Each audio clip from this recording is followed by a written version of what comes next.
Hello and welcome. This is Grant Hughes of Grant Hughes Investigates on YouTube. This channel evaluates all aspects of true crime. As you are aware, videos and live streams in this genre often discuss elements of crime that may be disturbing to some viewers. If necessary, take the precautions needed to avoid these feelings.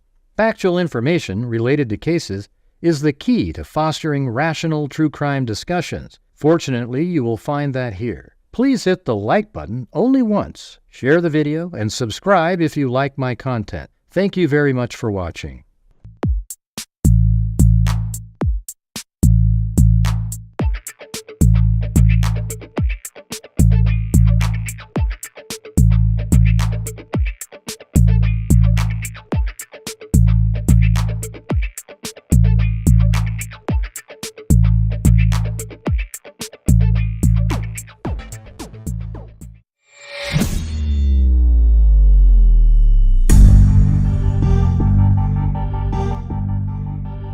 Wow, that was loud.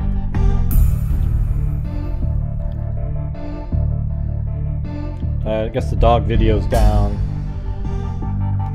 unfortunately.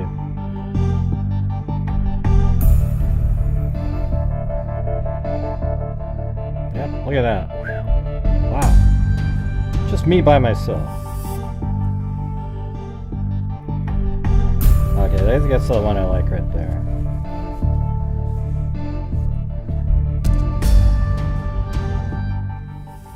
Well, how's it going, everybody?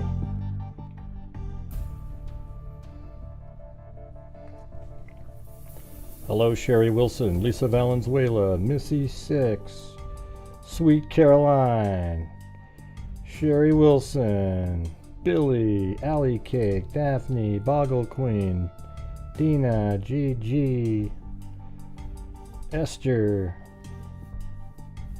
Courtney, Leroy, Cindy, Georgina, Orlando. I was supposed to be on Court TV tonight, but they move it to until tomorrow on the Madeline Soto new videos, I guess. So, and Boggle Queen, Lori, Key Lemon.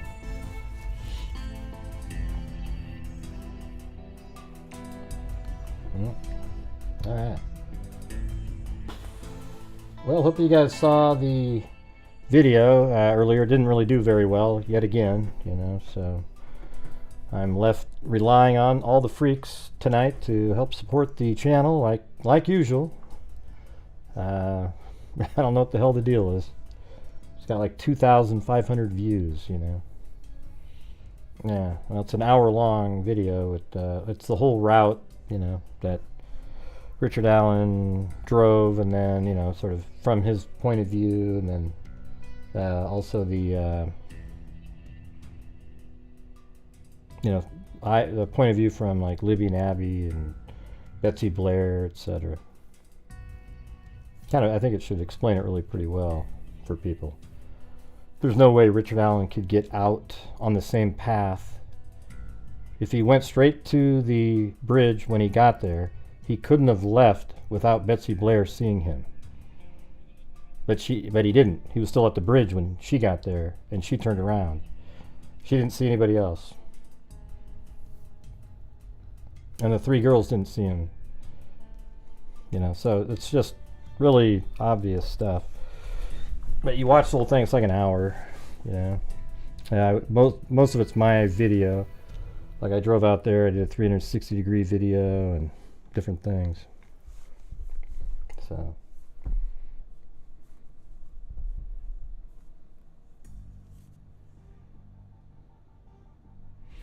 yeah, well, I mean, you guys, the thing is, when you're watching my videos, you got to hit the like button on the video. There's only 300 likes, and like there's 300 people in here saying, oh, I like the video.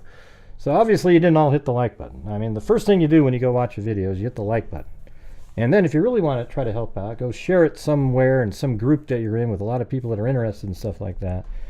And put it on Twitter or other places. I can't do it all on my own, so I'm going to need you guys' help. At least that would help take pressure off the, you know, it would get ad revenue coming in, but there isn't going to be hardly any on that video because nobody's seeing it. So I don't know what that means. Salty. Nobody likes when people just type in random shit like we're supposed to know. Let's see. Oh yeah, 45 likes with 122 people. Yeah. I see. Now there's 57 now. So it doesn't. It changed before you said that. Come on, Salty. Yeah. So, anyways, I have a feeling tonight won't get around even more than 200 people again. It's just the way it is, you know. If you're not doing, I'm telling you guys, if you're not doing Sebastian Rogers, and you're not still doing, for God's sakes, Micah Miller, you can just forget it.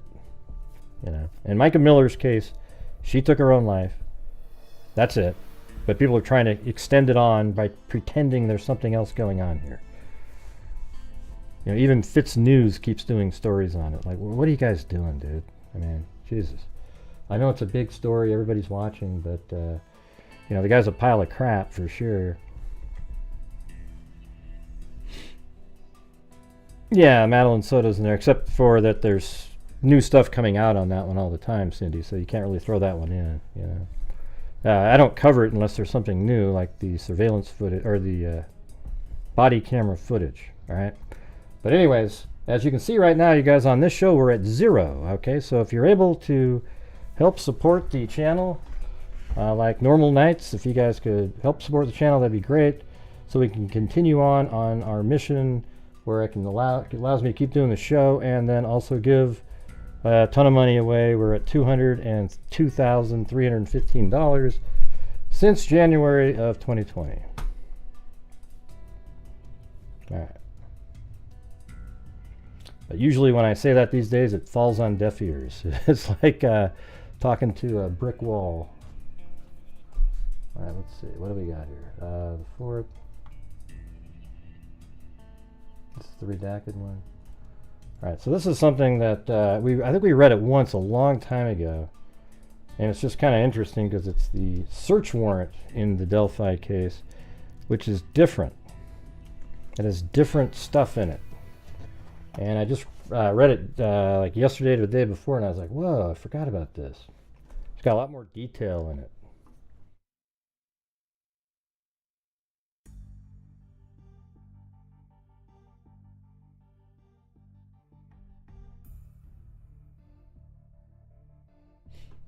All right. So here we go. It says on Monday, this is a search warrant, not the arrest warrant. It says on Monday, February 13th, 2017, at 1:50 p.m., Abigail Williams and Liberty German were dropped off by a family member at the Monon High Bridge Trail off of County Road 300 North. And that's pretty close, 149. Hey, thanks. She sells seashells and alley cake. Abigail Williams and Liberty German were dropped off by a family member, that's Derek, at the Monon High Bridge Trail off of Road 300 North on Tuesday, February 14th, 2017 at 12:17 p.m. The girls were found deceased. Their bodies were located in the woods northeast of the Monon High Bridge. Autopsies of the girls ruled their deaths as homicides, and their wounds were caused by a sharp object. Investigators located Liberty German's iPhone 6S under her body. I mean, see how that's different than... I mean, we know about this from the... well, some of this stuff from the Odin document, but right here you can see... And that's something different. Autopsies of the girls ruled that their deaths as homicides and their wounds were caused by a sharp object. Investigators located Liberty German's iPhone 6S under her body at the scene. So when people went, well, you know, they were always thinking it was found far away and everything. It was found right under her. I think we've known that, though, since the Odin document. Let's see. And we're able to recover a video approximately 43 seconds in length, captured at 2:13 p.m. on February 13, 2017. So, you guys, the video is only 43 seconds long. Thanks, your Gypsy and Leroy. Bad Leroy Brown. Anyways, thanks.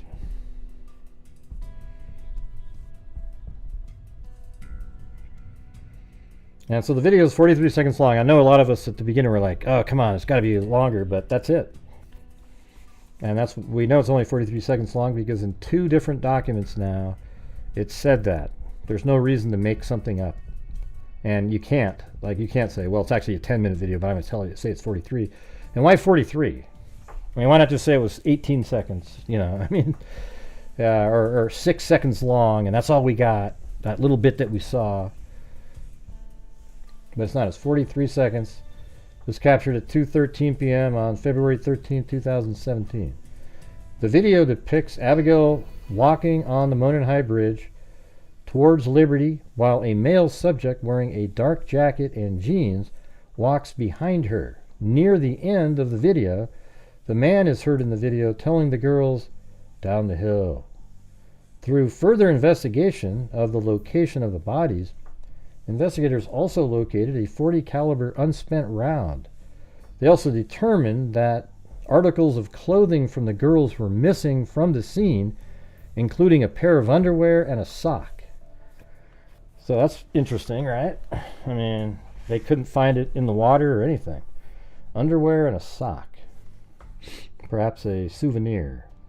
I wonder if wouldn't it be interesting, you guys, if they found the pair of underwear and that sock when they did the search warrant at Richard Allen's home, and that's why they're trying to get so hard with these Frank's motions to get that thrown out. Something like that. Wouldn't that be amazing? And of course, they're never going to mention it to the public. You know, they're not going to say, well, I mean, shit, they did find, Libby's undergarments and a sock in the, whose ever undergarments they were, in the house. But, he just found those on another time when he went to the bridge. Huh? It's just one sock. A sock. Not 2 socks, not 3. It was 1. Through the investigation, there were interviews done with 3 of the 4 girls that were on the trails that day. It says trials. The girls observed a male on the trails on February 13, 2017 that matched the description, the male in the video recorded by Liberty German. I think they meant to put of the male in the. The 3 girls identified as Rayleigh, Brianna, and Anna encountered this male. I got rid of their last names. I tried to anyways. If it pops up, sorry. Encountered the male near a bench east of the Freedom Bridge. The girls were on the trail and were walking towards the Freedom Bridge to go home. The male they encountered was walking from the Freedom Bridge towards the Monon High Bridge.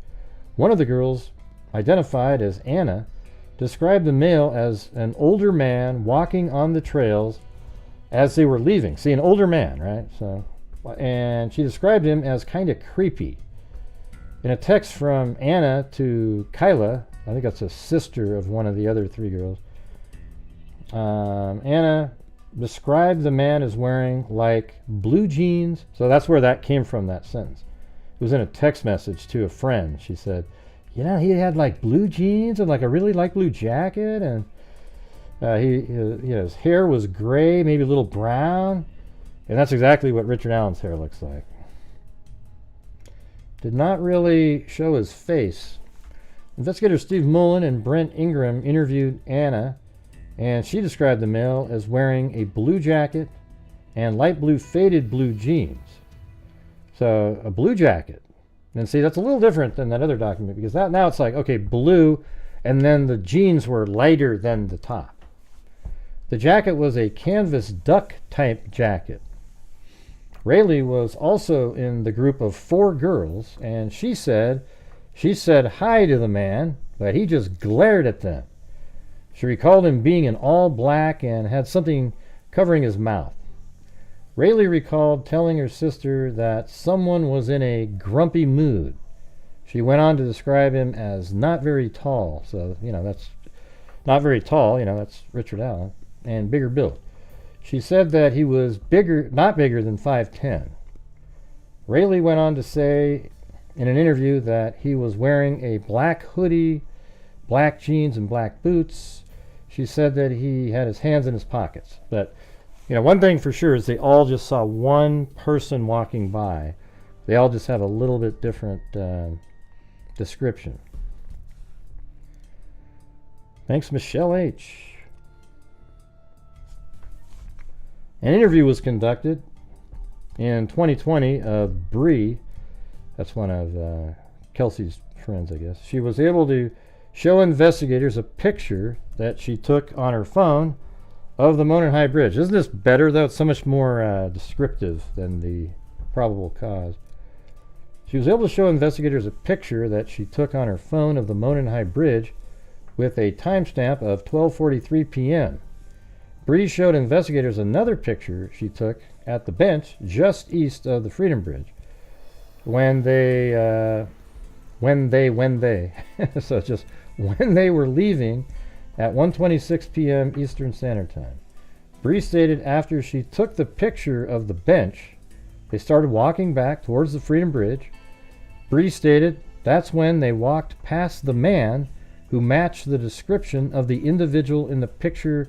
Detective Liggett believes, in the picture, Detective Liggett believes the picture that she is referring to is the picture law enforcement released of the man on the bridge, taken from the video Liberty captured on her cell phone on the day of the murders. Bree described the man as wearing a blue or black windbreaker jacket. She stated the jacket had a collar and he had his hood up from the clothing underneath the jacket. And that's exactly what that is. Bree advised he was wearing baggy jeans, that's exactly what you see there, and was taller than her. But I think, Bree is like 5'6" or something, so, that'll be something the defense team goes, oh, see, it's not the same guy, And Bree described the man as walking with a purpose that says, let's see, and taller than her. She stated her head came up approximately to his shoulder, which that, it can't be the reality of it, but that's just her memory of it. The clothing description is exactly what the guy was wearing.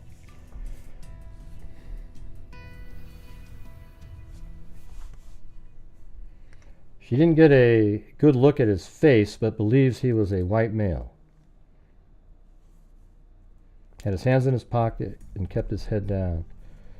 As the girls left, they crossed the Freedom Bridge and the railroad bridge over Old State Road 25. See, that right there verifies Betsy Blair.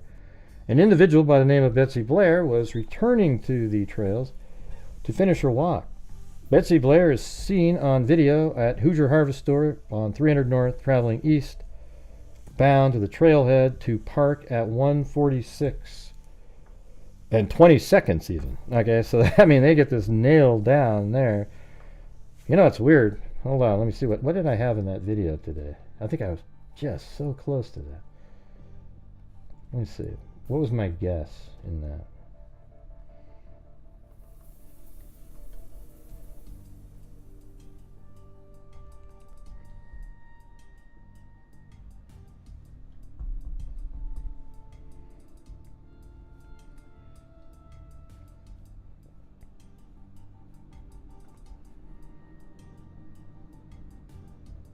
I'm just going to look and see what I had. Can someone what? What are you talking about? What does that mean?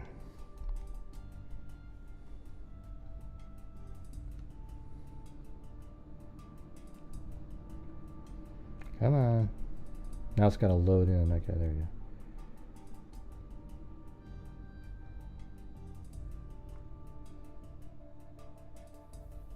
go. Look at this. 146. And what a guess. Look at this. Watch this. Oh! 146.18. And it says 146.20 in the document. Man, that was pretty close. Pretty close. Almost super chat worthy, right, guys? Almost.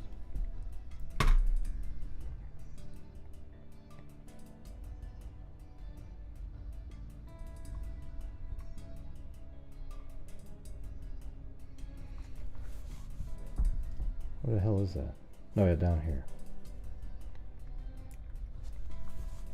Trailhead to park at 1:46:20 actual time. Blair saw the girls walking above as she went underneath the railroad bridge on September 21st, 2022, so that would have been... Oh, yeah, that's right. So this is where that date came from. Look how crazy this is. See, on September 21st, 2022, this is while they're searching the Wabash River. I was wondering where this was. So that's September 21st. This is before Richard Allen's home was even searched or anything. Detective Liggett was provided a tip narrative from Orion, system to review. It was from DNR Lieutenant Dan Doolin. The narrative was as follows. So that's when that was. And I bet you a tip came in and they looked up the tip information and it led to this. I think the name was given to law enforcement. Mr. Allen was on the trail between 1:30 and 3:30. Could just be that they went back over everything again and there it was. He parked at the old Farm Bureau building and walked to the new Freedom Bridge. While at the Freedom Bridge, he saw 3 males. He noted one was taller and had brown or black hair.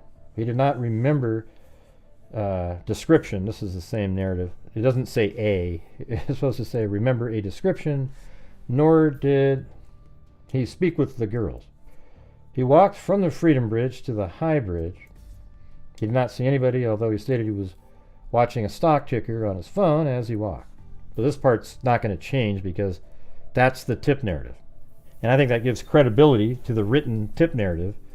The rest of this document is different, worded differently. The tip narrative right here is likely the actual transcript of the tip narrative and placed into all these different documents. It isn't like you're sort of remembering what the tip narrative was when you're writing it. It's the same exact one. Though the statement of Mr. Allen, he admits that through the statement of Mr. Allen, he admits that on February 13th, 2017, he parked his vehicle at the old Farm Bureau building from 1:30 to 3:30 and was on the trails at that time. There is no old Farm Bureau building anywhere close to the trails or bridges. Detective Liggett believes he is referring to the old Child Protective Services building. In 2017, Richard Allen owned a 2016 black Ford Focus and a 2006 gray Ford 500. Upon review of video collected from the Hoosier Hardware Store on February 13th, investigators were able to locate a vehicle that appeared to match Allen's 2016 Ford Focus. So they see that. See, this worded differently, right? Not consistent with or anything like that. It says, we're able to locate a vehicle that appears to match Allen's 2016 Ford Focus on the video at 1:27. This coincides with Allen saying he was on the trails around 1:30 p.m.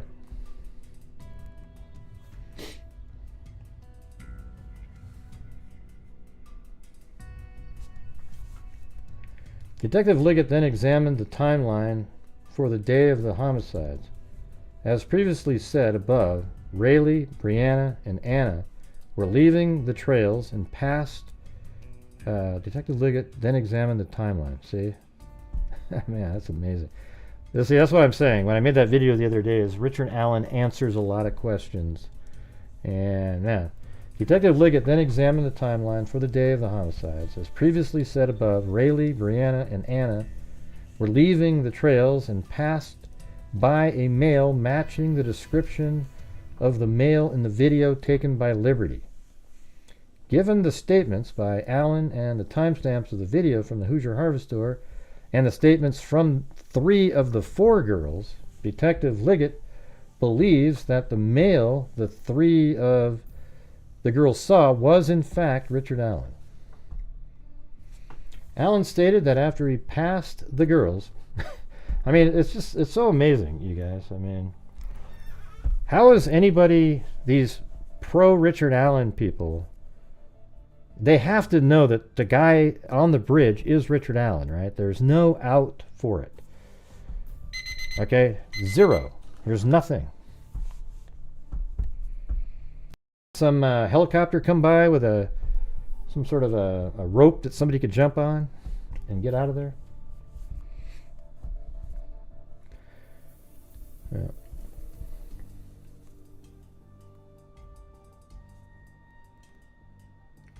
Allen stated that after he passed the girls, and then he walked to the Monenhigh Bridge and saw nobody else. Investigators believe that after passing the Hoosier Harvest Store at 146, Blair parked at the trailhead. Let me read this part up here again. So it's interesting that it says this right here. Thanks, Allie Cake.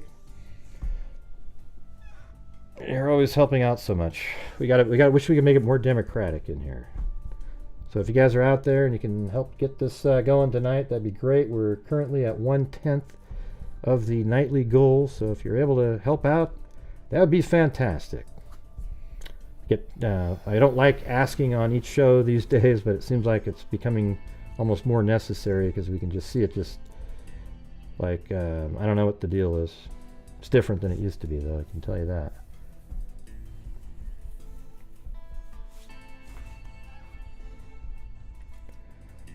So Allen stated that he passed the girls and then walked to the Monenhigh Bridge and saw nobody else. Investigators believe that after passing the Hoosier Harvest Store at 146, Blair parked at the trailhead entrance across from the Mears residence. In her interview, she says there are no other cars at the trailhead, which is accurate, at the time. She walked to the Monenhigh Bridge and a male matching the male from Liberty's video, and a male matching the male from Liberty's video. She described him as a white male wearing blue jeans and a blue jacket. This matches the blue duck canvas jacket Anna described. Blair said the male was standing on the first platform of the Monenhigh Bridge, approximately 50 feet away from her. Blair turned around at the bridge and continued her walk. Approximately halfway between the bridge and the main hub of the trails, she passed the two girls, walked towards the high bridge. Blair said that she believed it was Liberty German and Abigail Williams. At 149, on the Hoosier Harvest Store video, there is a white car that matches Kelsey German's vehicle.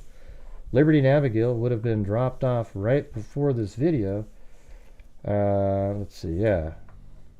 Liberty and Abigail would have been dropped off. Yeah, right, exactly. That's what I say to people, too. Hey, Court TV, they said I was going to be on there today, but I guess it's tomorrow.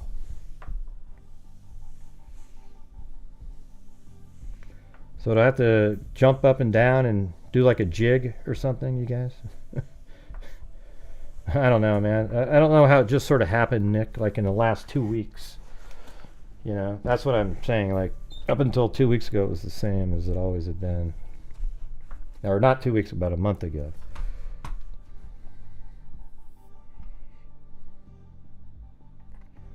Thank you, Georgina Stolicker.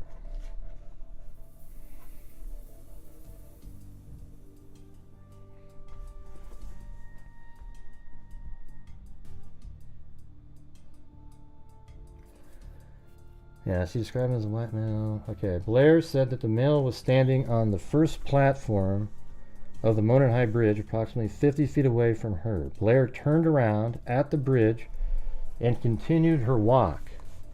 And so this is before they even interviewed him again, where he said he was on platform 1. Approximately halfway between the bridge and the main hub of the trail, she passed two girls walking towards the high bridge. Blair said that she believed it was Liberty German and Abigail Williams. At 1:49 p.m. on the Hoosier Harvest Store video, there's a white car that matches Kelsey German's vehicle. Liberty and Abigail would have been dropped off right before this video, right? Just like Betsy Blair would be getting out of her car just after her sighting on that. Thanks, Dana Dane. How's it going, Dana Dane?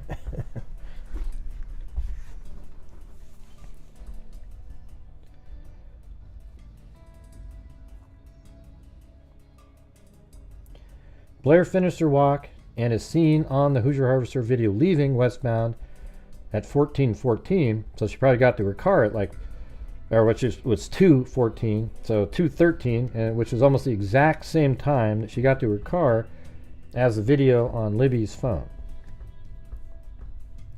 Blair said that she saw no adults other than the male on the bridge. There you go.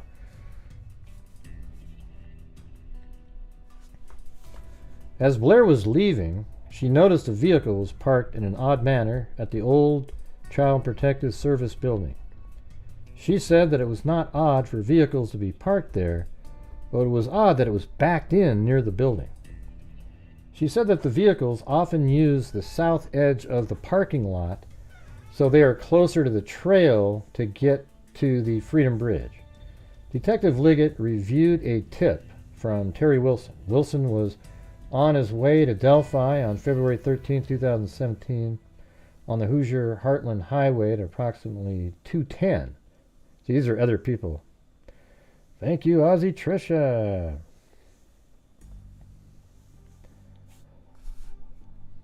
And thanks, Dana Dane. She didn't respond. And then, hi, Gray Mods and Freaks. Just listening to today. I hope you're all doing well. Yep.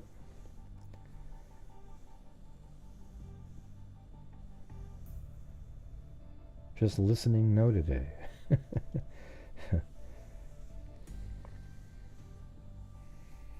Last time they took him to a hotel called the... What are you talking about, Debbie? I'm not sure what you're talking about. We're kind of just going over this.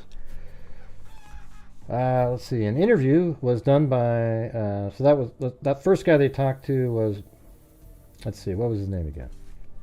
Detective Liggett reviewed a tip from Terry Wilson.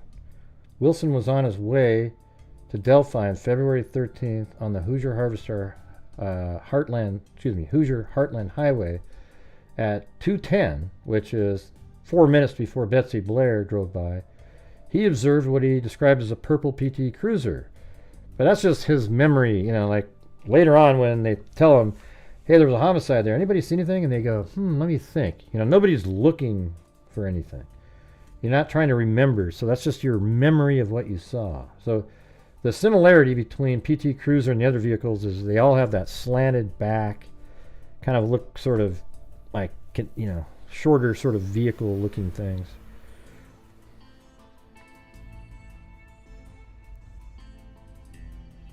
I'm not sure what that means. Quarterly T, what does that even mean? What kind of comment is that?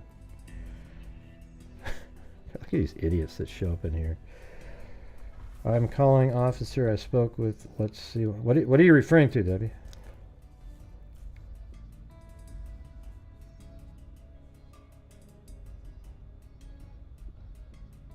I'm locked in my room. My son is on the way over. Gosh, what are you talking about?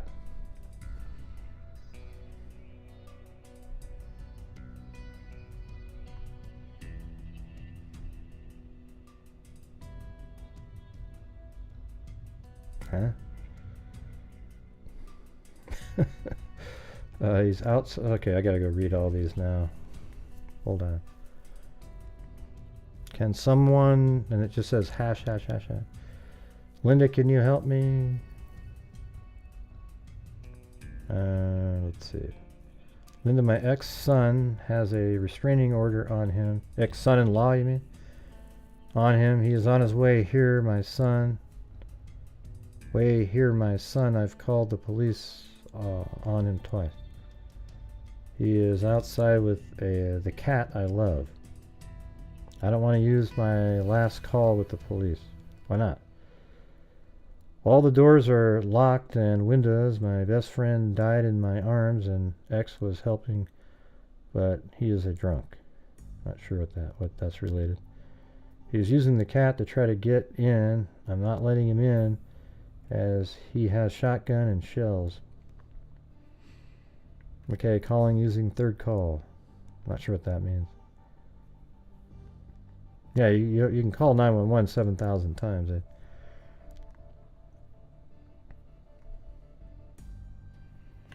I'm locked in my room. My son is on the way over. Gosh, this has been hell. Last time they took him to a hotel, I called the MHP manager. He cut everything up under my kitchen sink, then broke my water heater. I don't know. Son has restraining order. Okay. Well, be safe out there, Debbie. Not sure what to tell you. Just, get on the phone with 911. You probably shouldn't be chatting on Facebook or YouTube videos. If I was you, I'd be out. Just focus on your situation there, not chatting in a YouTube chat. You know what I mean? Now get on the phone with 911.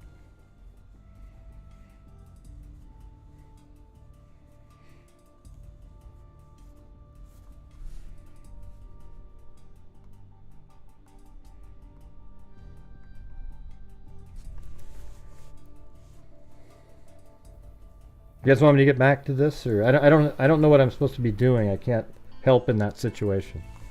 I just get on 911 and talk to them, not the people in the chat. Okay.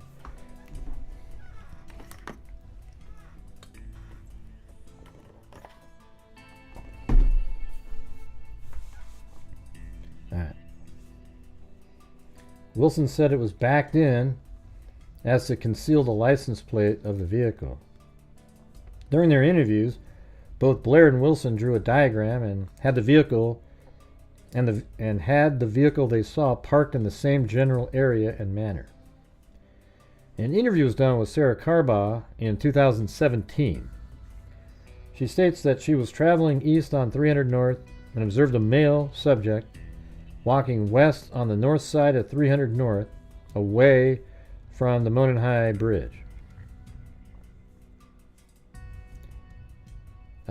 Let's see. She stated he was wearing blue-colored jacket and blue jeans and was muddy and bloody.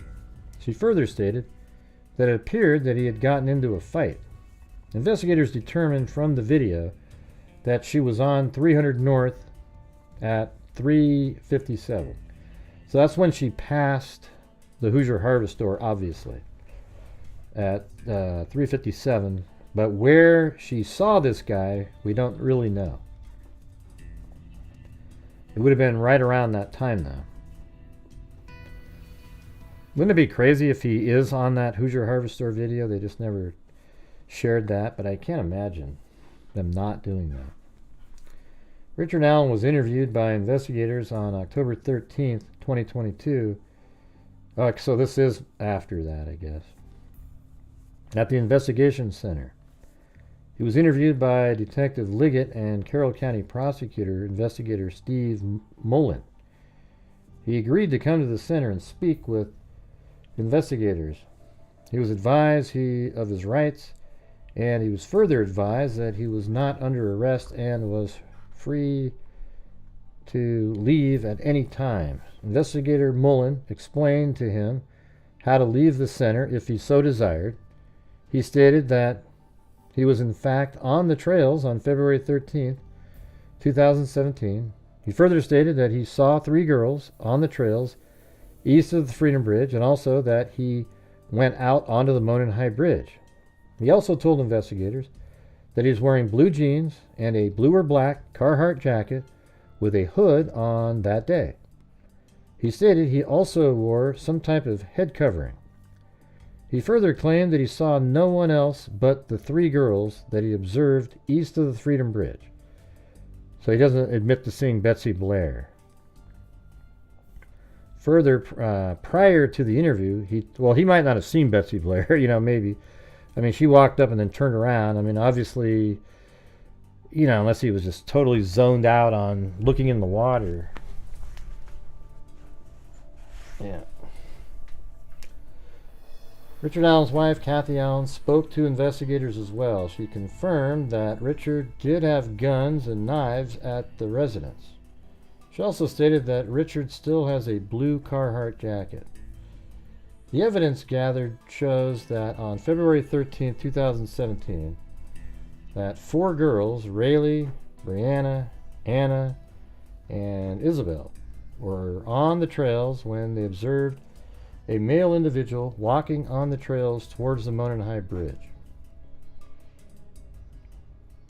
Okay, so I guess this is kind of like the breakdown here.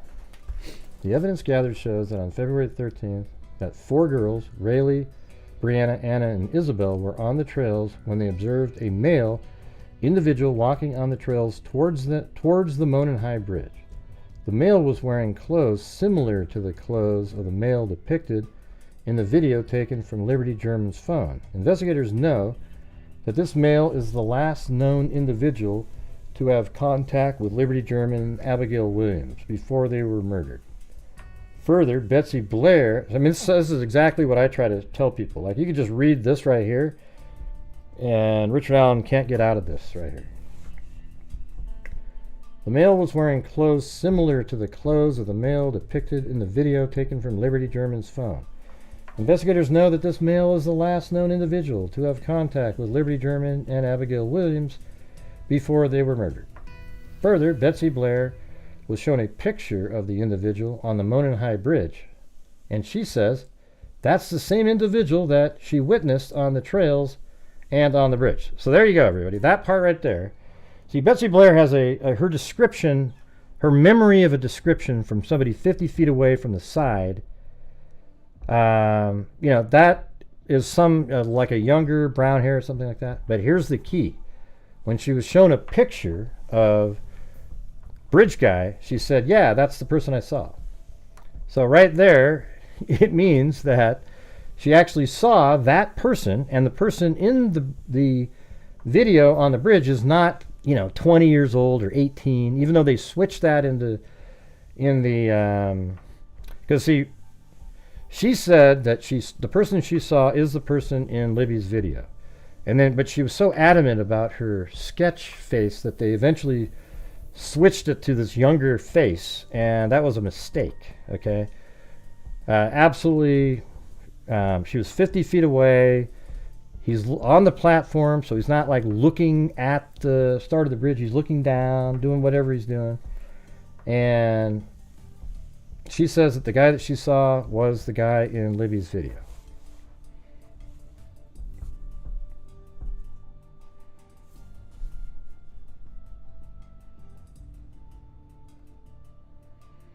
There you go, you guys. See the little gold meter there? Look at that. I mean, that is just, it's crazy. I'll leave it there so you guys can see it and, you know, maybe try to help out, get up there. All right, the male was wearing, okay, where were we at here? In fact, the trails, yeah. Betsy Blair was shown a picture of Bridge Guy, and she says that's the same individual she witnessed witnessed on the trails on the bridge, standing on platform 1, basically. In an interview with Richard Allen done October 13th, 2022, he admits that he was in fact on the trails on February 13th, 2017, and walked past the 3 girls and continued on the Monon High Bridge. He stated that he was physically on the bridge. After Betsy Blair sees the individual, there are several other individuals on the trail that don't observe the man or Liberty German or Abigail Williams. Right. So, like at 3:15,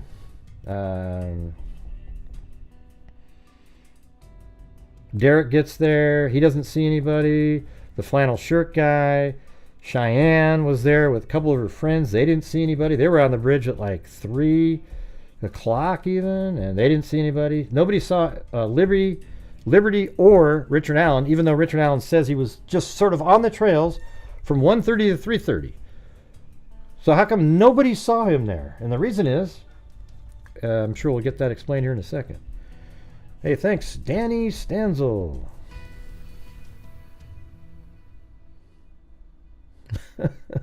Look in the mirror, Cordiddy. Look in the mirror.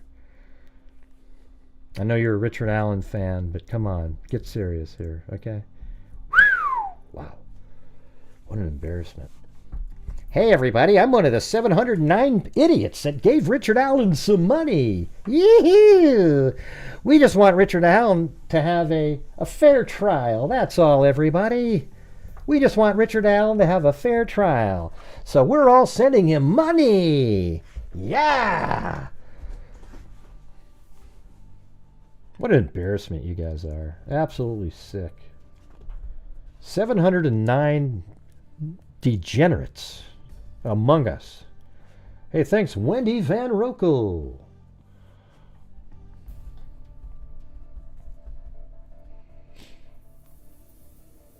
$709 people. Wow.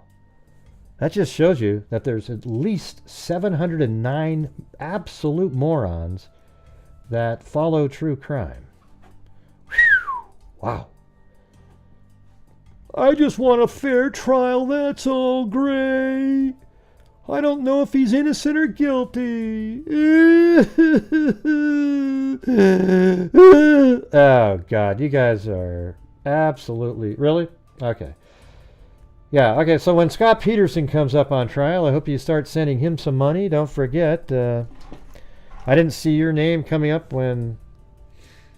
I mean, just think about what these guys are doing.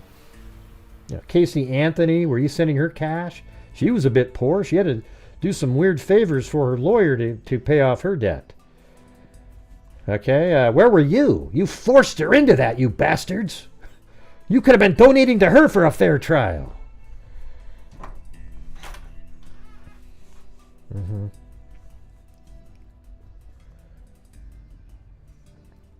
I was born in Indiana, so yes, my birth by blood, I'm a mix. Mm-hmm. Does anybody understand that at all? Why anybody out there would give Richard Allen anything without and not...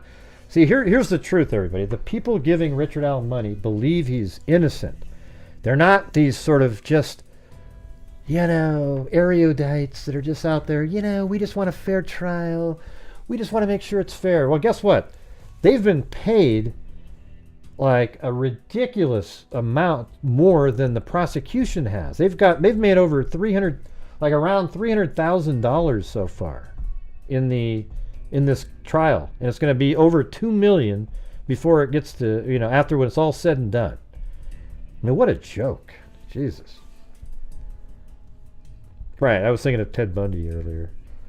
You know, Ted Bundy was broke, you guys. Next time there's a serial killer out there, I just want you guys to start sending your money into him too. You know, because you're not sure. And you just want a fair trial. All right. Well, you got to call 911, Debbie, not just call the non-emergency line. You know, you don't leave a callback number on 911. Anyways, we're just, let's see, where are we at here? In an interview with Richard Allen on October 13th, he admits that he was in fact on the trails on February 13th, 2017, and walked past the 13 girls and continued on the Monon High Bridge. He stated that he was physically on the bridge. After Betsy Blair sees this individual, there are several other individuals on the trail that don't observe the man or Liberty German or Abigail Williams. Sarah Carbaugh then observes a man walking down 300 North with a blue, black, let's see, so this is Sarah Carbaugh, then observes a man walking down 300 North with a blue jacket and jeans, and he is muddy and bloody as if he had just been in a fight. She has shown a picture of the man on the bridge, and she that is. Come on, you guys got to fix your order of wording here.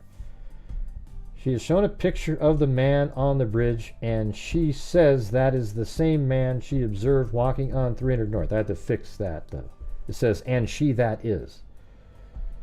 Investigators believe that Richard M. Allen is the last individual to have contact with Liberty German and Abigail Williams. Investigators further believe that Richard Allen is the individual depicted on the Monon High Bridge from the video taken from Liberty German's phone. Man, this is exactly what I think right here. Thank you.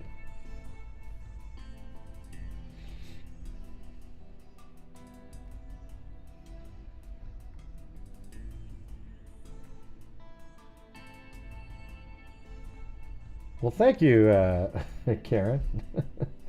There was one for Chloe, one for Blue, and you should have said one for Chloe, one for Blue, and then just because I miss you.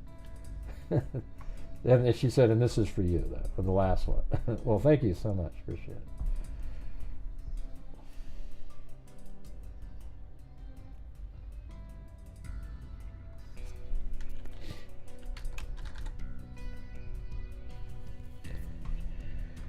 Yeah.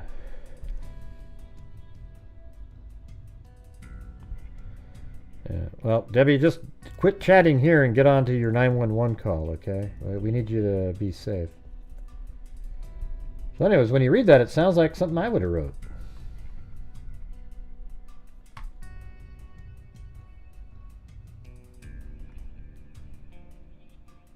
But wasn't that more interesting? Because there was more detail in that one.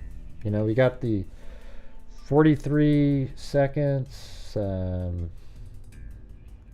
I mean, that was in the Ron Logan document, but it's nice to see all of it kind of this in one. Also, they tell you in this one that the phone was underneath Libby, and that was in the Odin document, etc. And I just think it was a better comprehensive look at the whole situation than the arrest affidavit or probable cause, whatever the hell it was.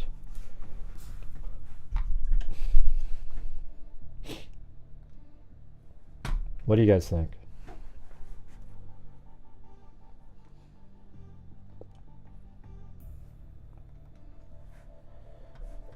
Man, I'll just get rid of this. Ugh.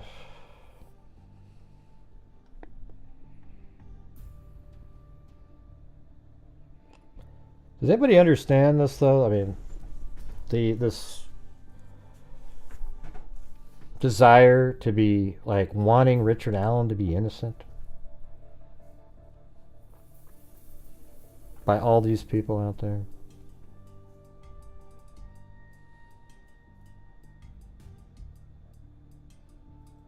Why, but why are you calling police officers? Call 911, Debbie. I don't know. I'm not sure what's going on, Debbie. Yeah.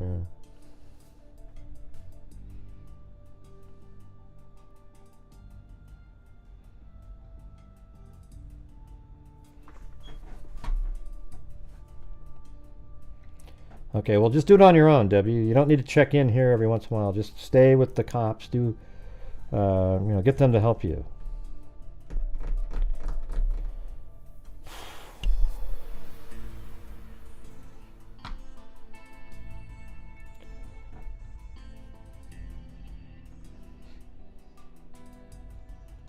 All right, we're going to move on now to this.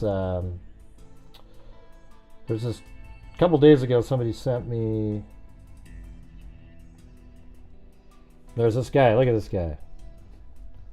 Herbert Baumeister. I mean, look at that guy.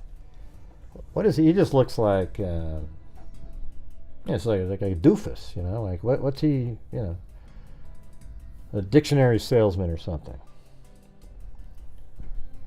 But he's actually a serial killer. Herb Baumeister. Unbelievable. I never even heard of him, to be honest with you.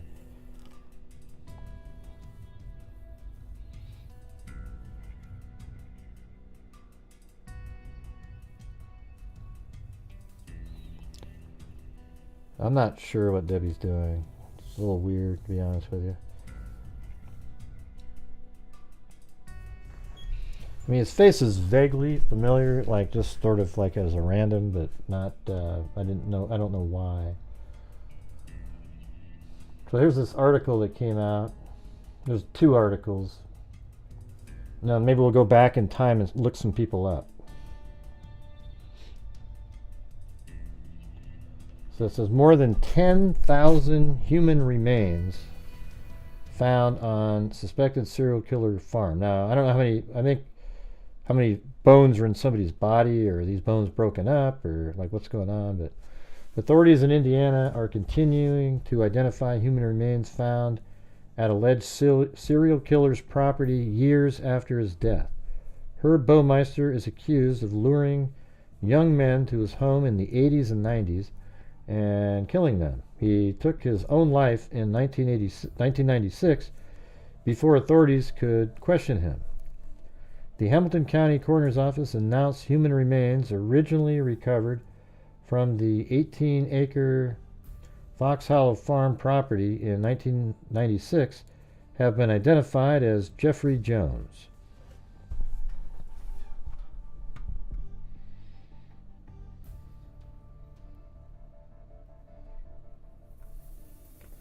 He was reported missing on August 1993. Who was? Oh wait, human remains. I don't know if he was reported missing. I think he escaped to Canada. That's why. According to Hamilton County Coroner Jeff Jellison, Jones is the 3rd to be identified. Or maybe, hold on. Human remains originally discovered from the 18-acre Hollow Farm in 1996 have been identified as Jeffrey Jones. He was reported missing in 1993. According to Hamilton County Coroner Jeff Jellison, Jones is the 3rd to be identified from the office's renewed investigation into the more than 10,000 remains recovered at the Indiana property. I actually asked Dr. Colleen Fitzpatrick, because they have these other bodies that they haven't identified, and I was thinking, well, maybe we could help pay for one of those or something.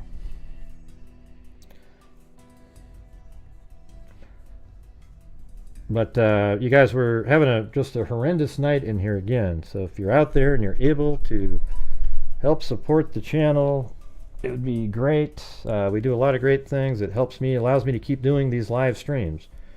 You guys are the only source of income when I do these live streams. So if you're, you could think of me like, hey, we're tipping Gray to do the shows, because that's what allows me to do all the great stuff we do with the large portion of the income, and allows me to keep doing the shows. Because I'll have to. I've been telling you guys this for a while, that eventually I might just have to start making like 3 videos a day, and see where that goes, because this is getting to the point where, me having to ask and kind of do it every single night the same way is, I don't know, it's not really working for me. I don't want to ask. I just want you guys to realize and support the channel if you can. But if you can't, then, I'll have to figure out something else, because the ad revenue is not related to some person supporting the channel. It's from, multiple people watching, and then you get ad revenue from YouTube, right? So, when I do these shows every single night, when you realize that we're not reaching goals and everything, you guys are the whole source of the income for the shows on every single night that I do shows. Because my videos, every night, like yesterday I did a video that got 20,000 views on a live stream, but it was demonetized right as the show started because of the topic, and then they reviewed it and said, oh, you're fine, but nobody's watching it now. But that video would have made some, extra revenue. But it's not, because on my shows, they always get the yellow icon, and they're demonetized, and I do these live streams, and, I don't want to just sit around and do 3 hours a night just to do 3 hours a night. I'd rather make videos and get the ad revenue from them and spend all day doing those instead of preparing for the shows. So it's kind of up to you guys if you want to keep supporting the channel for these live streams where I can do them every night or not. but it's up to you. You know, I can't, you know, I'm not going to just sit around and do shows 3 hours a night like I've been doing with struggling. It sucks. Jesus. Because many of the remains were found burnt and crushed, the investigation is extremely challenging. However, the team of law enforcement and forensic specialists working the case remain committed. Authorities said they are continuing to work with the FBI, Indiana State Police, the University of Indianapolis, and DNA experts from Texas. They have 4 additional DNA profiles that have not yet been identified. So that's what I asked about right there, using maybe identifinders. The 4 unidentified DNA profiles will also be sent to the FBI for genetic genealogy. Well, there you go. So they'll do it, I guess. Right. But you see how I just said that and just went, it didn't make a damn bit of difference what I just told you? Yeah. Alright, so we got that. And here he is in, this is the Wikipedia on him. I mean, these are all the confirmed victims right here. We got the body of 15-year-old Michael Sean Petrie, Maurice Allen Taylor, Delvoid Lee Baker. Yeah, goes all the way down. We could look into those if you want, but I don't know. Like I said, I'd rather just call it a day and start working on some videos. I got a whole bunch I could be making. Yeah, thanks, Jenny Server. Yeah, I used to like them too. See, now when I do the shows, it used to be, let me just tell you guys, this is how the reality is on this show. Like I said a second ago, you guys are the sole source of the income on these live streams, right? So when I used to do the shows, I never even had to worry about it. Everybody was just like, ding, ding, ding. And I'm talking about even up to like 3 weeks ago, right? And now it's to the point where it's not like that. You know, or not even 3 weeks ago, like 6 months ago. It's not like that at all. Every single show. And now this is when the trolls show up right here too. They like coming in whenever I mention if you guys can help support the channel. They hate that shit. You know, it's one big grift to them, and it just isn't, you guys. I'm telling you the truth and the reality, and most people just don't do that. They pretend and try to, you know, do the other things and goof around and trick the viewers. And now there's this one channel out there, when somebody sends in a super chat, they go, don't do it. They get hold of them really quick and then have them start sending them stuff in PayPal so nobody's aware of anything. Yeah, maybe Charisma. Don't know. I don't know why it needs to change though. You know what I mean? Like we've been doing the same. Why wouldn't it get? Why would it be? It should be better now.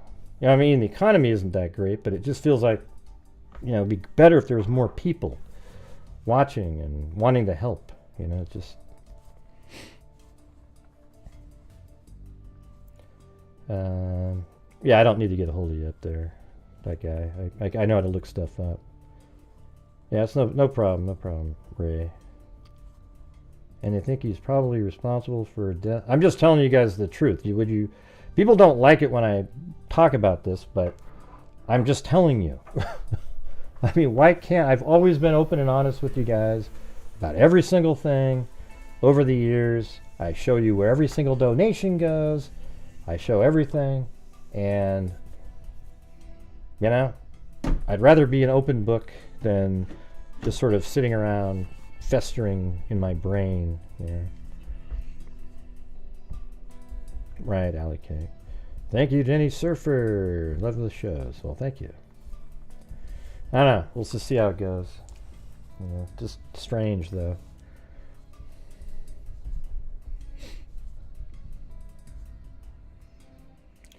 We tell there is a lot. So I don't know if the true bugging me. What? Yeah, this is when all the trolls show up. They always say the same thing. Over and over and over and over and over again.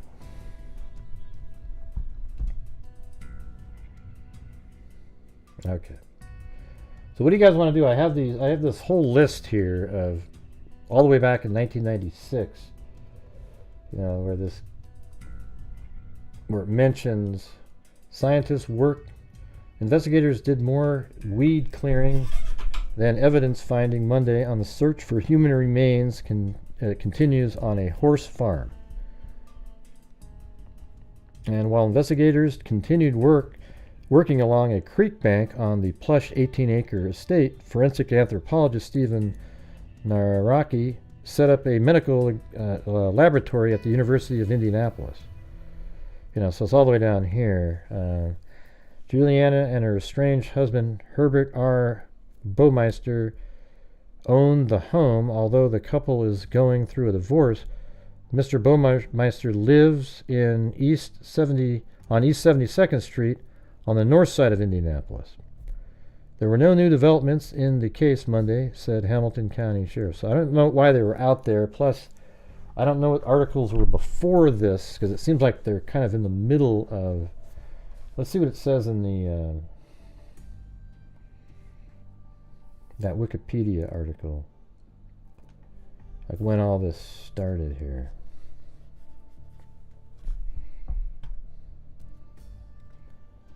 The I-70 Strangler, I guess that's who he is the nickname of the unidentified American serial killer who killed at least 11 young boys and adult men in Indiana and Ohio between June 1980 and October 1991, dumping their bodies near Interstate 70. The killer met his victims in popular gay bars and other similar establishments with a 4-block radius in Indianapolis.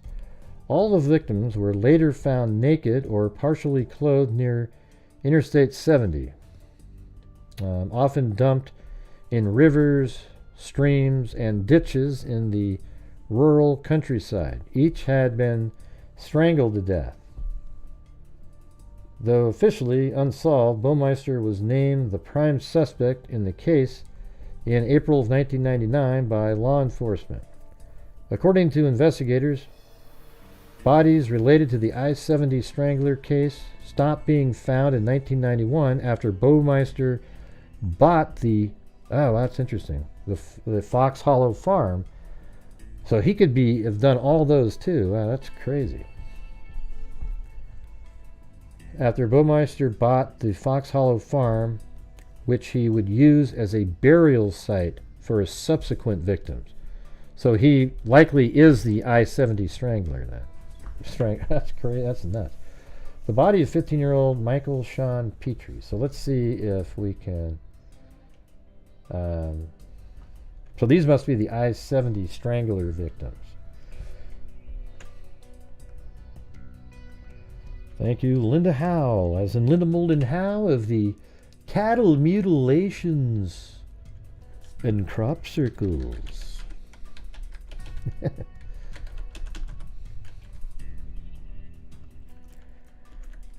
Alright, let's see if when this name pops up.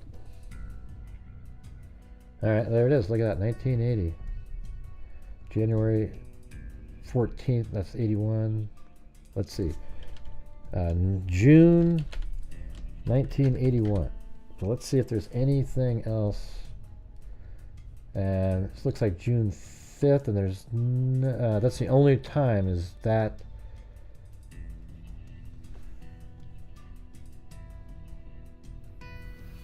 Yeah, I think it's this one right. Just this one right here might be the one.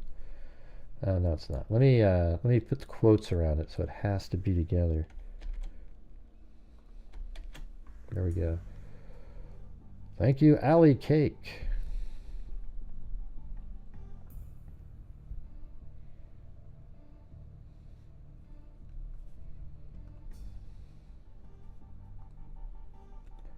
So January, is this him? There he is. And then January 1st, it looks like. Yeah, okay, there you go. So now I want to check 1980 then, because I think he did say 1980. So it's not January 1st, however, it looks like June 1980 on the 25th right here. Hey, thanks, Little Puppy Paws and WNC Granny. Officials certain body was Petrie. Okay, a forensic and dental expert and Hamilton County investigator today stood by the... You guys want to like just go through this? I think it'd be cool to start going through this case a little bit. Because we could actually... So this is June 25th. There must have been a body that was found, but it wouldn't have his name in it. A forensic dental expert and Hamilton County investigators today stood by the identification of the body found in a drainage ditch here as that of Michael Sean Petrie. Okay, so I think we could probably do something like this. This is going to be in Indiana. And this will be body, and that, let's see, shit. I'll leave it just like that. And then body found in drainage ditch. And then, okay, that's June 25th. But look at the other dates on here. So,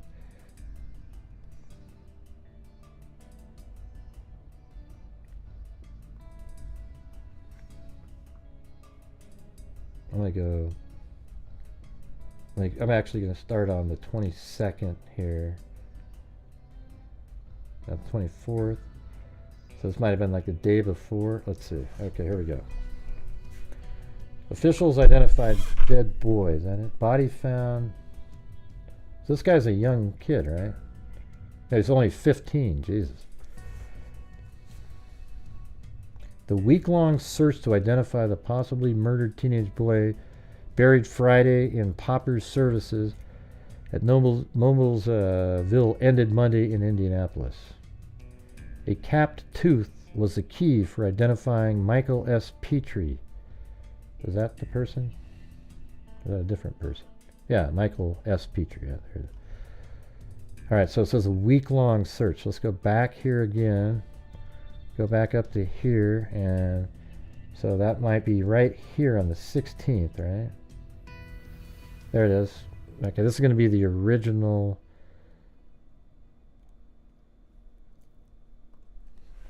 Wow, decomposed. Farmer finds body of nude male. A White River Township farmer who was taking his dog for a walk this morning discovered the nude body of a young man lying face down in a drainage ditch on, let's map this crap out. Okay, here we go.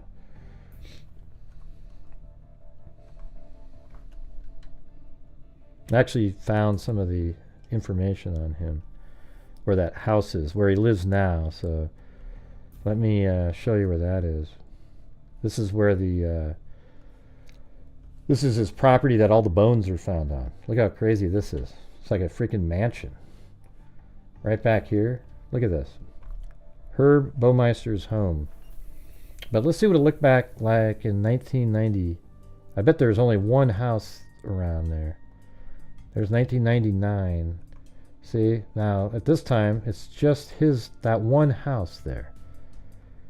At 85, you can't really see anything.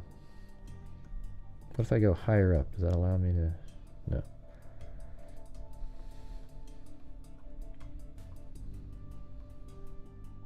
Yeah, so like these homes here, they weren't there. It was all by itself and probably owned a whole bunch of acreage. Let's see what it looked like in back there again. 1999. Yeah. So I bet you he owned this entire area. Look at this. All the way over here. This entire plot, in fact. I actually bet you that he owned this land right here. See that? Just like that. I bet you we owned all that. Yeah, it could be smaller than that. It might just go to like here, halfway. But it's a pretty big. But back then there was nobody there at all. So, and obviously they've subdivided it up, and now there's all kinds of homes. Like, I mean, look at that, ridiculous. Way more homes at that point, and they're still finding bodies out here. Are you kidding me? All right, so let's see where this one was. This was on Cynthian Road.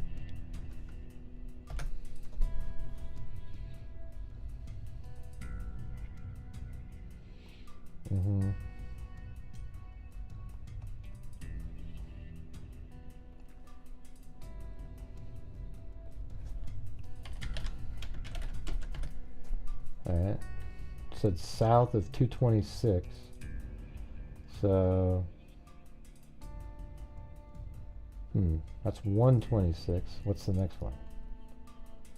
113. So it's up here further.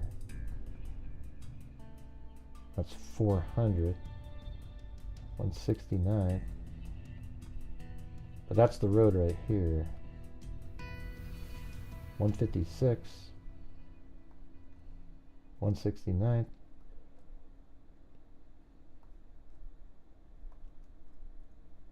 $186, $191.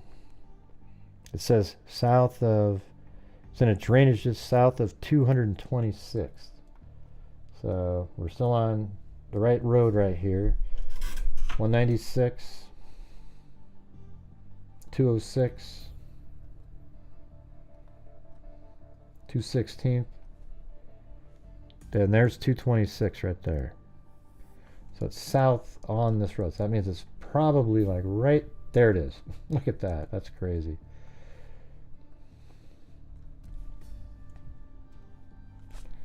So this is that's a boom.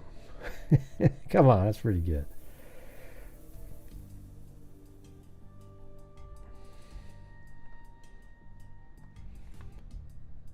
This is where Michael Sean Petrie was found.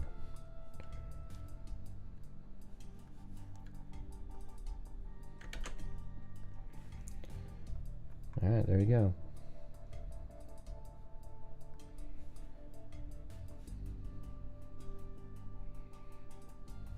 Isn't that crazy? Right there in that culvert. That's where his body was found. 1980, right there. See? The young man lying face down in a drainage ditch on Cynthian Road, south of 226. The body was found, it's not been identified. It was taken to River Hospital for an autopsy to be performed this afternoon. So here's what I have found when I've been doing this type of research is when you might find the name of somebody, but if it took them a while to identify the person, those articles aren't going to be specific on where the body was found. So you have to go back to find the article that mentions finding a body, and then you have to use specific terms that are used in the other articles that have the name of the person in it to go back and sort of back engineer, search to try to find the articles that mention we found a body, we don't know whose it is.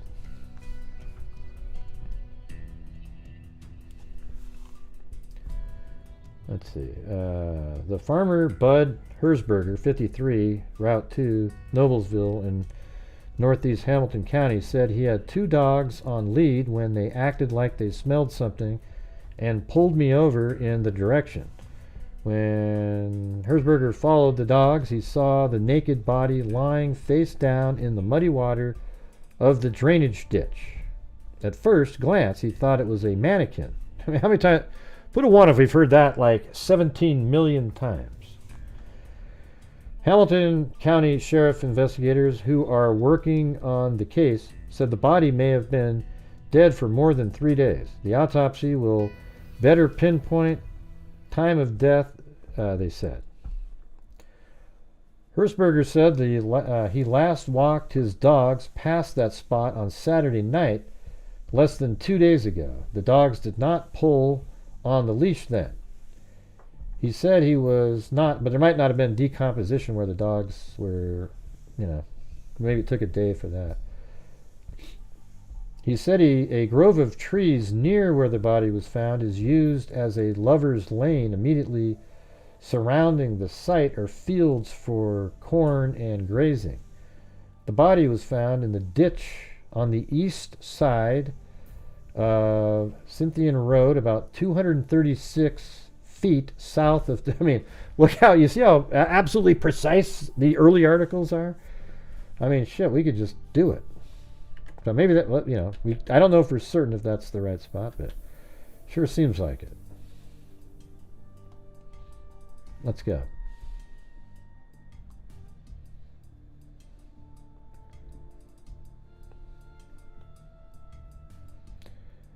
Yeah, so 236 feet on here is only about like right there, you know.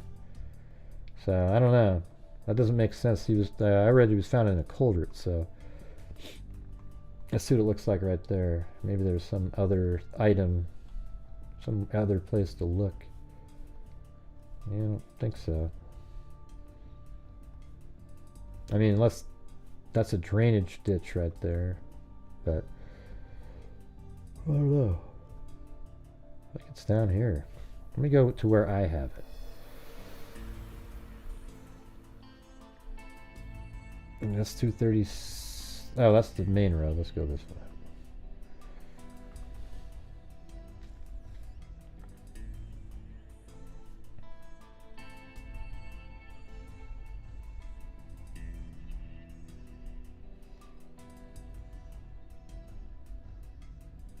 Yeah, 10,000 body parts. But I don't know if that means like every bone in a body, you know, we have a certain number of bones. I can't remember.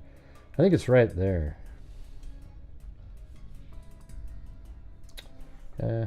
Geez, I don't know. They seem pretty precise though, saying 236 feet south on the east side. Let's see if that makes sense again. Let me do that again. So that means it's on the right-hand side of the road, and so maybe it is just in this one, in the watery area right there, and it wasn't in a culvert. I thought I read that in one of the cases, but yeah, so it's just right there, right? Like a drainage ditch. All right, well, we'll just move it there. Got to go with that. That's too accurate for them to just be randomly saying that.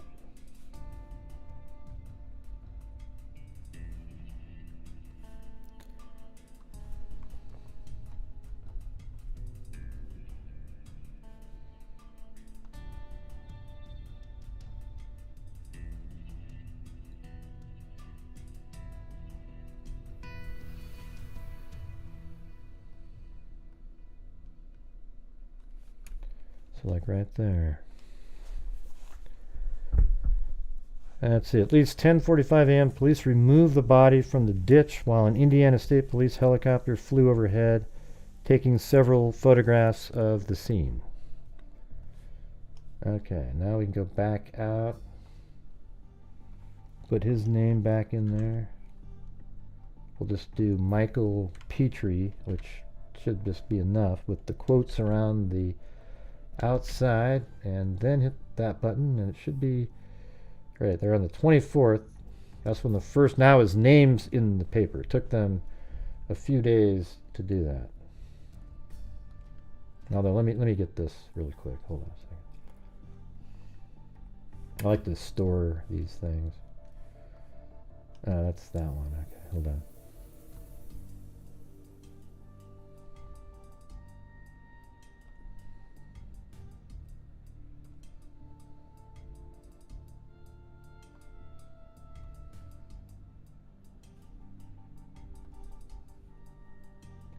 What did we come up with? 16th, right? There it is. Okay.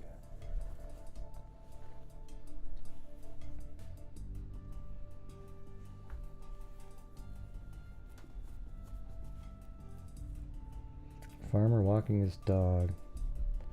Robert said Leslie Budd, her Hirschberger, was walking his dog along Cynthia's Road south of 226th Street when the dog's actions caused him to notice a body in a ditch on the east side of the road. Well, let's see if there's an update on the 17th.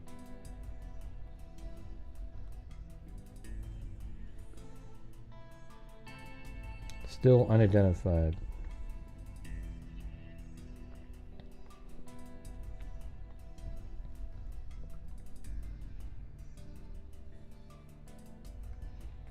Shows drowning, not cause of death. So the person did not die of drowning. Of a 14-day 15 is how old the person was. There were no signs of violence on the youth's body. Robert said he was dead when he was put there. A Noblesville farmer found the body floating face down in the ditch. The youth was 5'4", weighed approximately 150 pounds, and had brownish blonde hair. A small amount of alcohol equivalent to 3 or 4 beers for an adult was found in his blood. So he's probably like luring kids, giving them alcohol, and then he'd kill them. Thanks, K-Me. Appreciate it.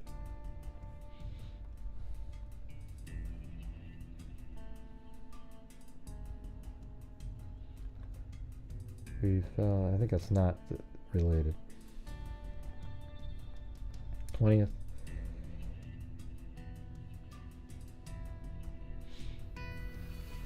No change. Okay, right here. Teen to be buried unidentified. So thankfully, before he was buried, they identified him on the. Let's see what they say on the 22nd. No, 24th. Now we got a name. Officials identify dead boy. The week-long search to identify the possible murdered teenage boy buried Friday in Pauper Service in Noblesville ended Monday in Indianapolis. A capped tooth was the key for identifying Michael S. Petrie, 15, let's put that in there. So he lived at 315 Sanders Street. And I think that's in Indianapolis, right? Way over here. Jeez. Crazy.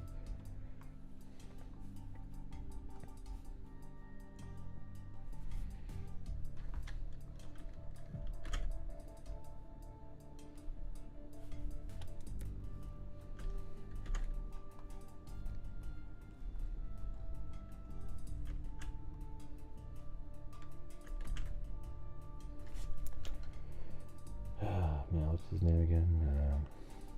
Petrie found, or lived. Okay, got that. And what else about him? A friend, Kurt Bell, 13 of 226 Sanders Street, said he helped Mike build that and other bikes as a hobby.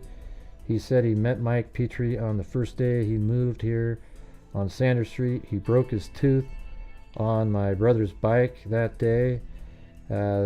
Let's see, that broken left front tooth later capped was the key identifying mark made Monday by Mr. Miles. Do they have any information? Let's see one of the later articles on this person is. So we'll just put his name in there as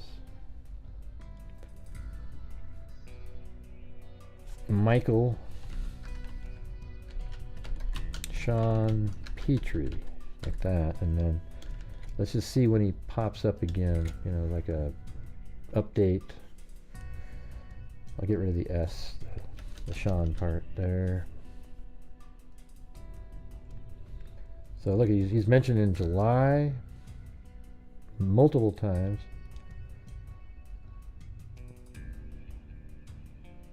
Dead boy linked to burger chef deaths. Really? Investigators probing the death of Michael Petrie have turned up a possible link with the slaying nearly 2 years ago of the 4 young Speedway burger chef employees. Wow, get the murder sheet out there. You know, that maybe they're interested in this guy. The link concerns Petrie's sister, Bridget Petrie, who investigators interviewed earlier this year in Florida after receiving information she might have been a key witness in the burger chef slayings. State Police Sergeant Leon Griffith, chief investigator of the Speedway burger chef murders, said today, "Yes, we plan to talk to the victim's sister. Of course, her name has surfaced again.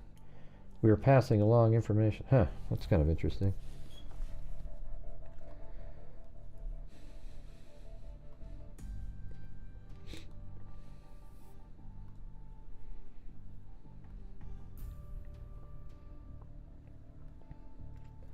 Death cause hinted in Petrie case. A second autopsy on the body of Michael Petrie, 15, has turned up evidence that may lead to the cause of death. Nation declined to say what the suspected cause of death is, pending additional laboratory tests. Okay. So we don't get to hear that. Then we move to, well, let's see, maybe they came up with that on the 14th.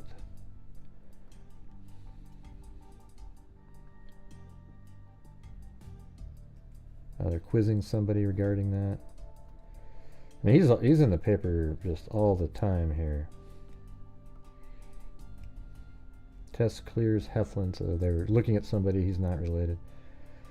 So let's see, what if we type in like just January 1981, and then look at that again, and he's mentioned in January twice.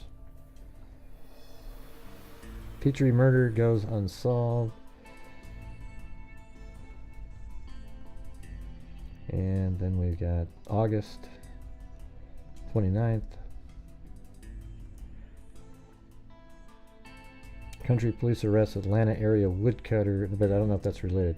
Riley has been living in Atlanta since the spring of 1980. In June of that year, the naked body of 15-year-old, so they're just trying to make a correlation there. Alright.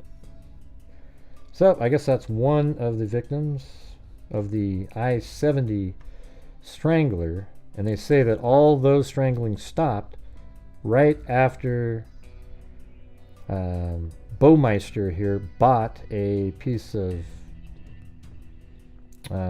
property where now there's a whole bunch of bodies. So he probably wanted to control where the bodies were.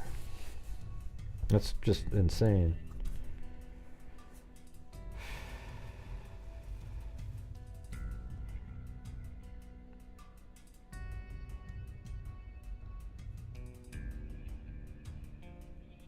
Huh? I'm not sure who's saying anything up in the chat.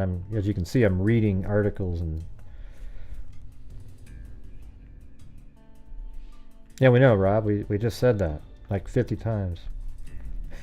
Don't you hate when people just sort of jump in and they just type something in that you're just already talking about?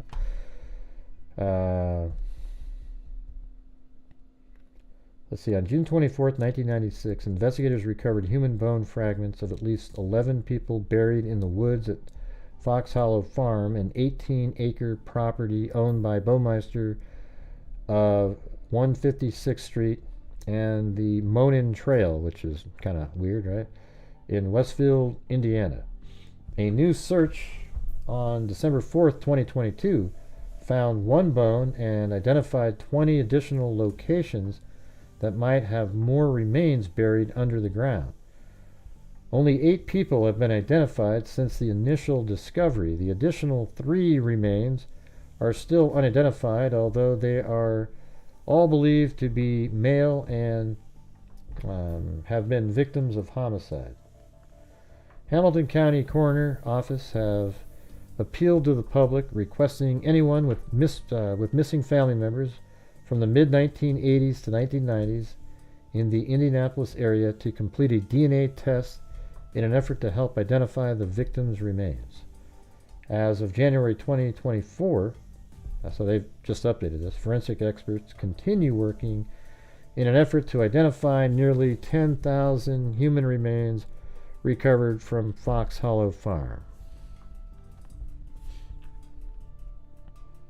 Well, Rob, you should go watch those, all right? We're just covering this because I am. There's an article about it. You ever notice, I always feel like people show up to the show almost intentionally to just sort of take the wind out of the sails, you know?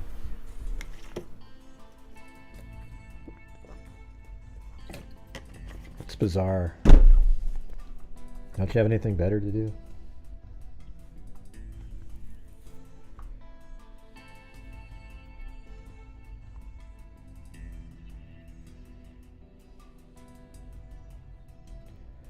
So look at all these names. I mean, these are the I-70 victims, and these ones here are the ones found on the property. So, man, he's probably killed I mean, what do they have? 11 to 24 plus victims. So for certain he's got these, but all the killings of the I-70 stopped.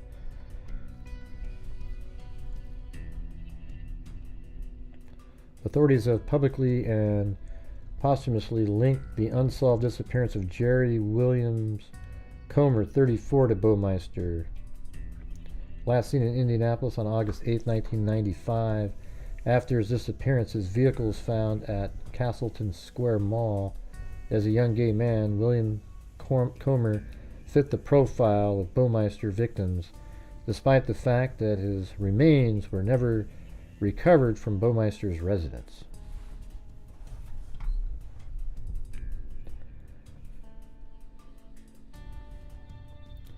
So these are the articles from 1996. I don't know if you guys want me to. I mean, I kind of want to go through each of those individuals that are the I-70 killer first, if you don't mind.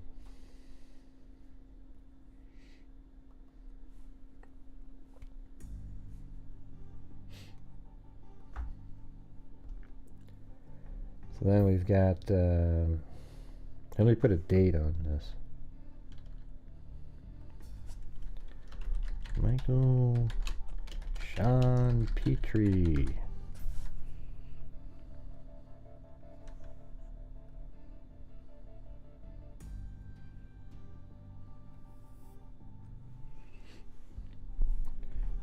Okay, then the next individual, Maurice Allen Taylor.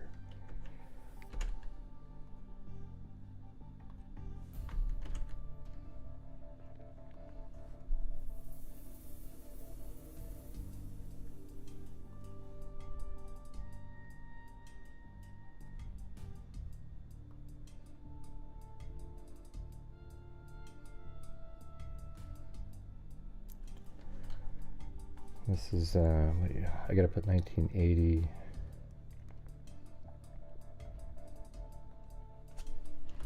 June 1980.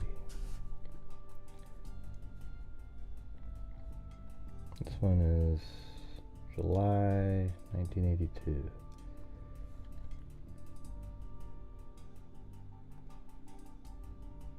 Wait, what? Oh.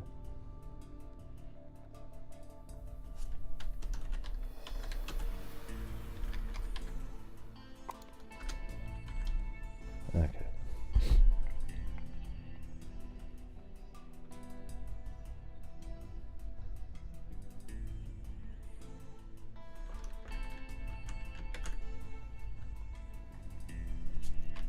I think just Maurice Taylor would probably be good enough. A lot of times they don't put your middle name in there.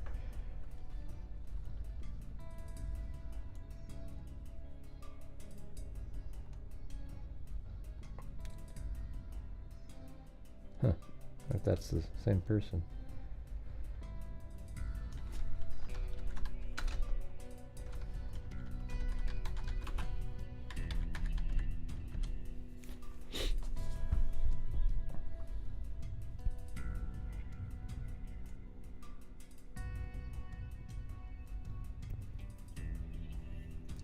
Yeah, I don't see him in there. Let's see, 1982 to 1990.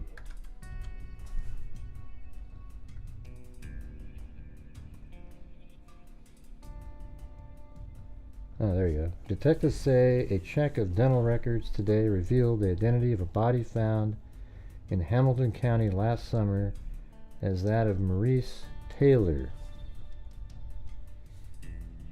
Alright, so now we got to go find that one. A man's body was found last July in a shallow creek in northeast Hamilton County. The man had been dead for several days and an autopsy filed. Okay, so it was last year, July 22nd.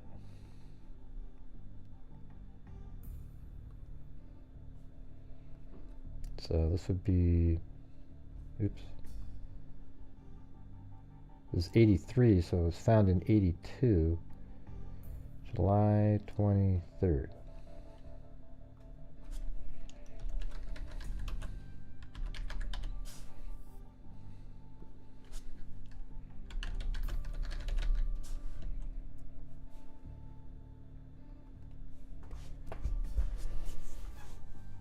Shallow Creek in North Hamilton County.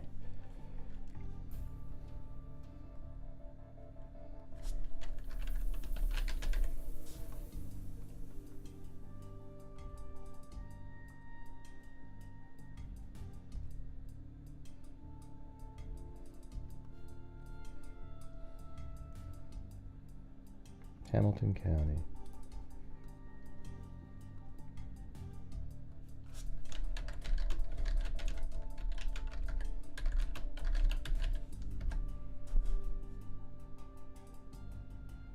It does look pretty good.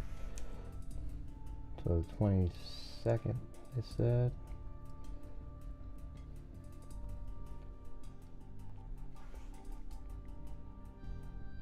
Oh, there you go.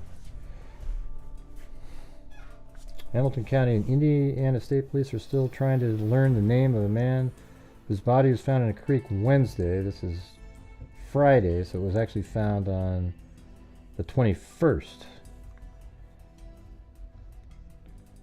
Okay, let me go back. The body, described only as that of a white male, was discovered about 10:30 a.m. Wednesday in a creek in northeastern Hamilton County. The death is being investigated by Hamilton County Police.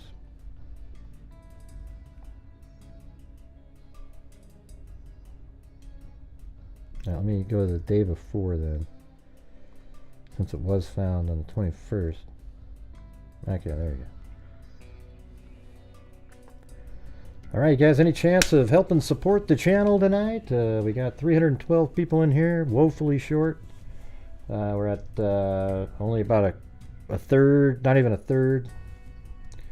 Investigators are trying to determine what caused the death of a man whose decomposed body was found Wednesday in a creek surrounded by bean and cornfields in northeastern Hamilton County. It sounds like the bodies are dumped in similar locations. Joe Roberts said the man had been dead about 3 days and was pulled from Weasel Creek. Okay, now we got the name. Weasel Creek, Hamilton County.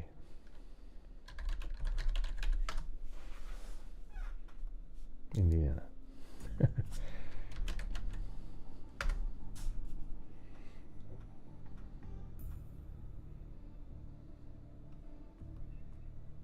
So that's Weasel Creek right there, huh? Alright. It's in Indiana.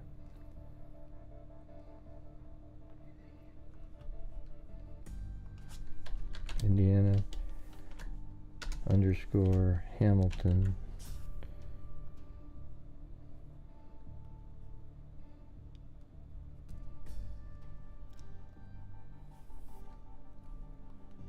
Okay, it's this square here is pretty big, but it is in there. So there's Weasel Creek.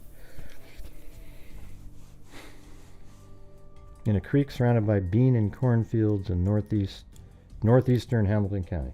So this does qualify for northeastern Hamilton County, which is right up in here.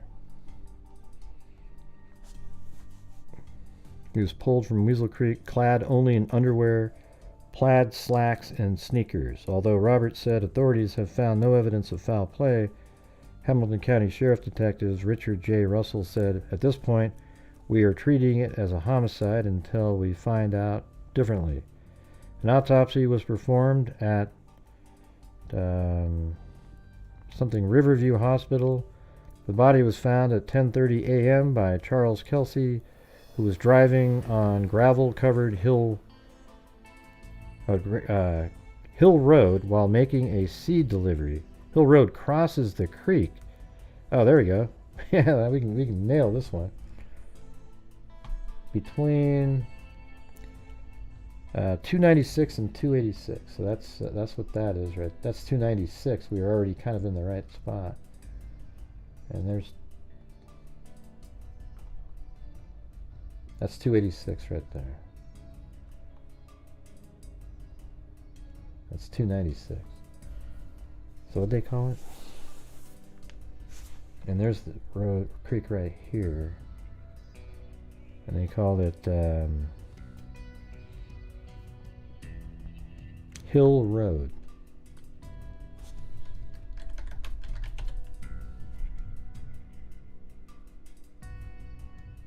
Here we go. So that's Hill Road. Does it continue right there? Oh, there it is, right here. That's the spot. So there's 296, and this is 286. Hill Road stopped here, but then it continued on to here as it crossed over the creek. So this is where the body of... Well, if you guys want to do super chats, maybe you could do what K-Me just did and help out with getting some new channel members. All right. Or not. All right, let's see. Let me get rid of that pin because now it's in the wrong place. Go back down to here.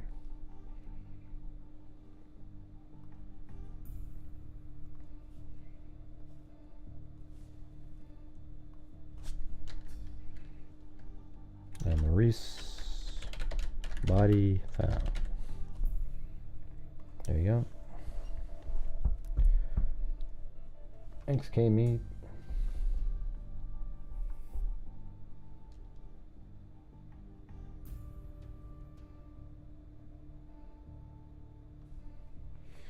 So it said Hill Road crosses the creek. This is exactly what it says, you guys. I mean, this is Hill Road. That's the creek in between 286 and 296 streets, about a quarter mile south of the Tipton County line and 5 miles east of Atlanta. Robert said the man had brown, sandy hair, weighed 175 pounds, and was almost 6 feet tall. Investigators said they found a button in the road and a piece of hair stuck to a concrete bridge abutment.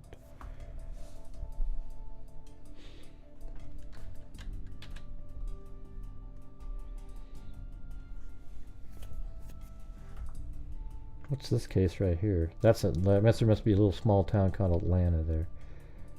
What case is this? This is like years and years ago. Suzanne Morphew. What? I think I had this accidentally in there. It's underneath Suzanne Morphew though. I don't know why these... No, that's where they lived. Suzanne Morphew actually lived right here at one point. And no, they're not related. Let me get rid of that. Look at that. There's where Michael Sean Petrie was found, and then Maurice's body was right there. So really close to each other.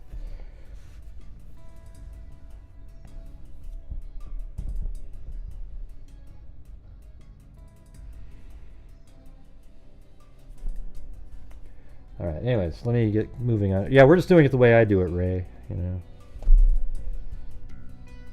All right. Let's see, what do we got here? Then they eventually get his name.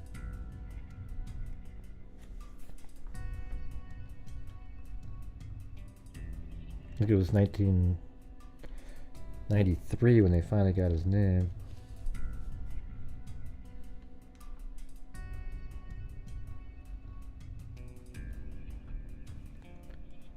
Maurice Taylor.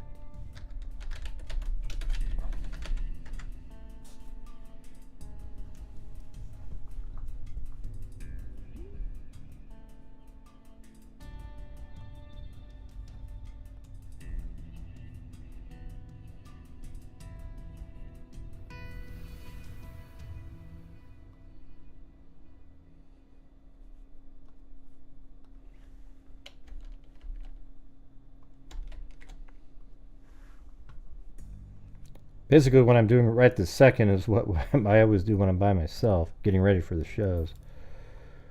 Yeah.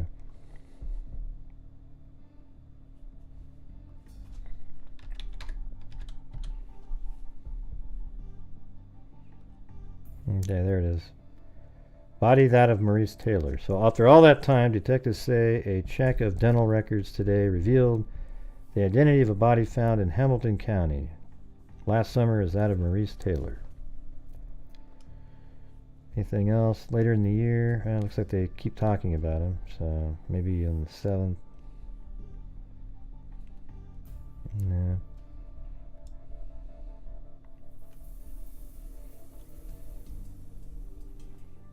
Slang methods similar, so now there's more. Police also see links between the unsolved slang of Maurice Taylor and Michael Petrie. So there you go. They're already kind of connecting them back then.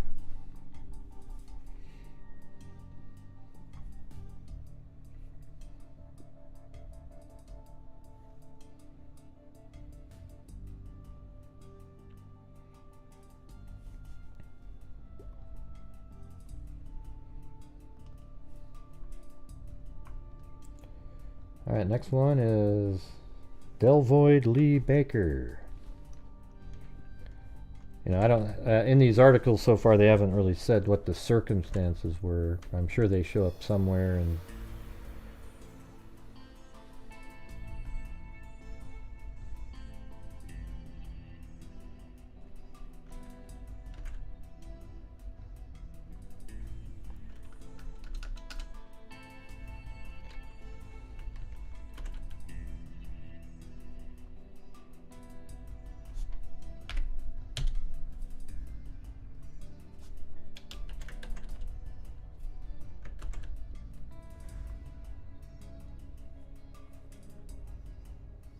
what year was that?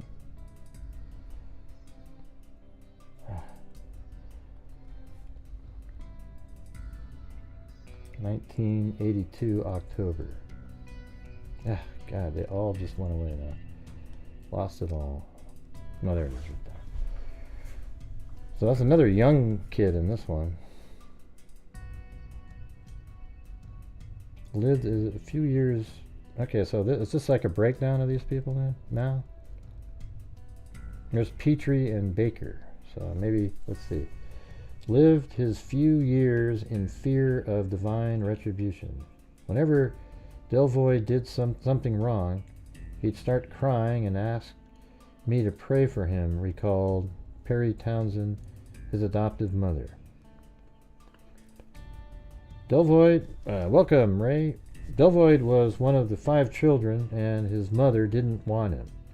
Miss Townsend, old enough to be his grandmother, took him when he was nearly 2. Delvoid was shuttled between her home in Indianapolis and his mother's place in St. Louis. He didn't mind visiting his mother, but he didn't want to live with her. Mrs. Townsend's home had more toys and nice clothes. So was money. Delvoid had a paper route for 8 months, but he couldn't save a dime. Miss Townsend said, I used to have to tell Delvoid not to go spending his money on nonsense, she said. Delvoid was too trusting of strangers, Miss Townsend said. So this is 1990, but he died in... What are the other names in here? Okay, they're not the same.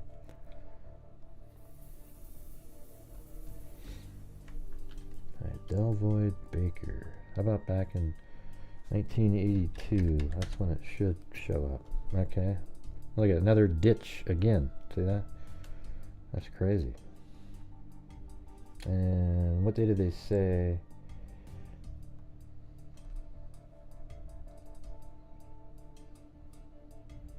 October 3rd. So these articles are from the 4th. So these are going to be the dead, teen's neck injured. Preliminary autopsy results show an Indianapolis 8th grader found dead in a ditch near Fisher yesterday suffered some kind of injury to the neck, but apparently not violent enough to cause death. Hamilton County Coroner Joe Roberts said today a toxicology study is being conducted in a further attempt to establish the cause of death of Delvoid Lee Baker, 14, of 600 block of West 29th, Indianapolis. The examiners, Roberts said, found areas of the neck. Let's see, the jury. I want to know where he was found. The boy was last seen about 11 p.m. Saturday getting into a blue van near University Park in downtown Indianapolis. The victim's stepfather, John Townsend, 55, said the van was driven by a white man in his early 30s. A passing bicyclist discovered the body about 10 a.m. yesterday. The victim's mother, Pearlie Townsend, 62, reported him missing at 8:35 yesterday. Police said Baker telephoned his mother and said he was at a movie theater. She said he told her a man was going to bring him right home at 10:30 p.m. Investigators have questioned a 16-year-old who said he was in downtown area with Baker until about 11 p.m. Mrs. Townsend said she had asked her son not to associate with the 16-year-old because he might get Dlive in trouble. However, young Baker and his 16-year-old friend left the Townsend home on bicycle at 4 p.m. Saturday. Baker's 10-speed bicycle has not been located. Authorities said they are treating the death as a homicide. Adding, the investigation will involve questioning of homosexual prostitutes known to frequent the University Park area. The case is reminiscent of the death of Michael Petrie, 15, Indianapolis, whose nude body was found in a Hamilton County ditch. Petrie was known to visit downtown Indianapolis location that catered to homosexual prostitution. And Dennis, Bratz, 27, was found June 1st in a ditch in the 9400 block of River Road in northeastern Marion. Where was he found, though? Is this the one we just read? Yeah, okay. So how about this one?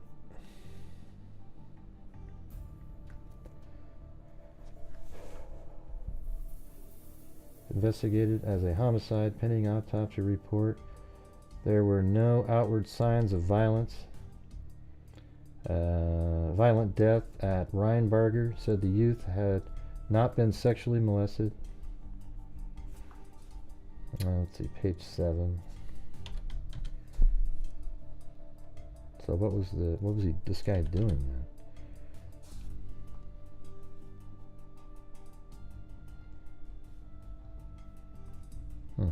I guess there's no other pages, right? That's it. Let me try this one.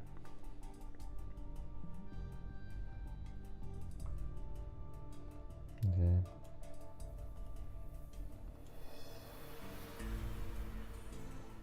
Yeah, that might have been it. Right there. Baker was last seen entering a blue van. The van was driven by a white man. Baker's mother, although let's see, she said Petrie, who was known to be frequent downtown Indianapolis location that catered to homosexuals. Dennis, yeah, that's the same article. I just want to find the one where, where does it say he was found? I'm just trying to pin these out. And I want to find it in the paper, not, hey, Gray, I just read a book. Yeah.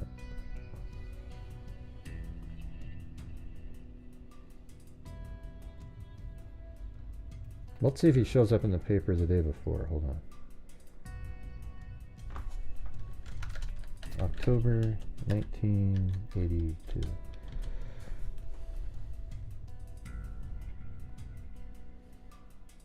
Nope.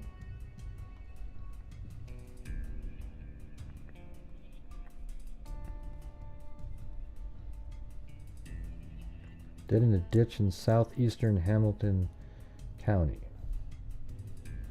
They're not getting... See, that's the thing.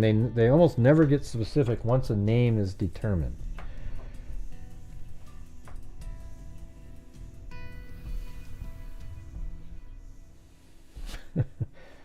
Thanks, Kami. And we're really just humming along tonight. You guys just... Teams of investigators questioned person who visited homosexual hangouts in the heart of downtown Indianapolis Monday night in hopes of finding leads in the death of 14-year-old Dlive Lee Baker. Police were Yeah, I know you're trying. It's just, you know, it's weird. The 8th grade student was found dead in a ditch in southeastern Hamilton County Sunday. An autopsy failed to determine the cause of Baker's death.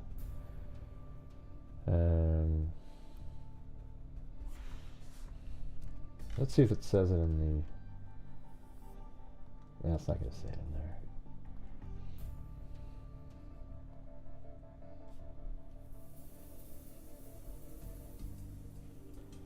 Police claim Baumeister was the man last seen leaving the Vogue Theater. So right here it says he was last seen with an unidentified man with whom he later left. In February of 1998, an Indianapolis resident contacted police and claimed that Baumeister, okay, well that's after he was arrested, was the man last seen leaving the Vogue Theater with Riley. Riley's nude body... Oh, that's a different person. Wow, another movie theater. So what about the Void? There's two movie theaters in a row. So this next guy, Michael Andrew Mick Riley.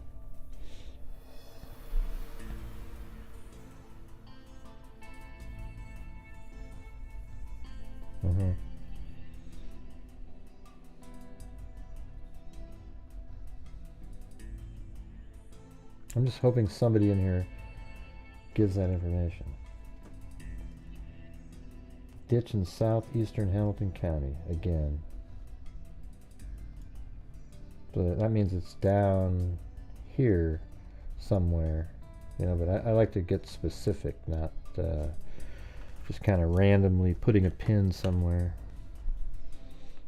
But it's weird. I mean, you're starting to move them around to the edges of his county there.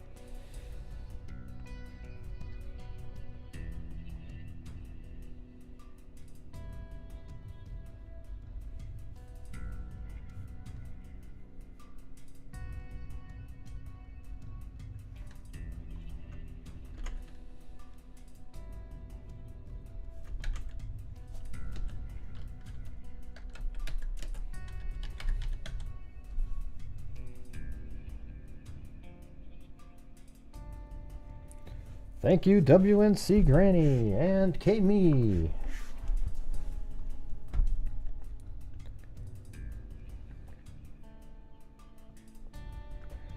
Yeah, so I don't have a way of putting a pin. I mean, I guess I could just sort of throw one out, just random, you know. I don't like doing that though. Southeast Hamilton County. All right. Just to have a placeholder. Maybe I'll find something later.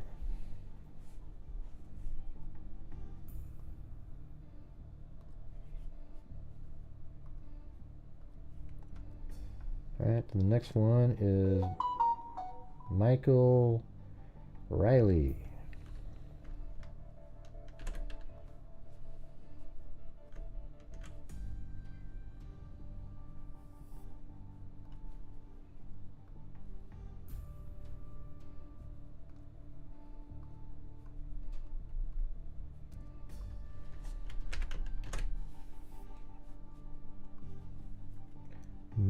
Michael Andrew, I'm just going to do Michael Riley.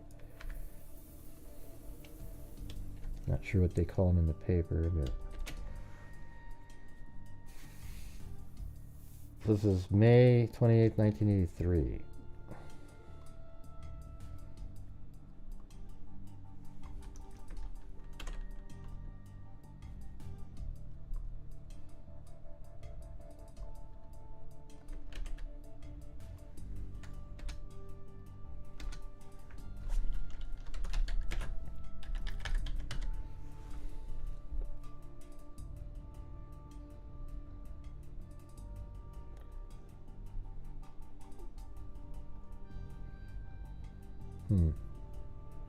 What was the date again?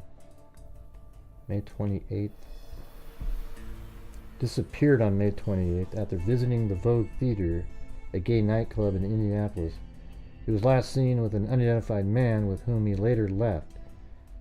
And again in February 1988, an Indianapolis resident contacted police and claimed that Baumeister was the man last seen leaving the Vogue Theater with Riley. Riley's nude body was later found in a ditch in Hancock, Southeast Greenfield on June 5th. Okay.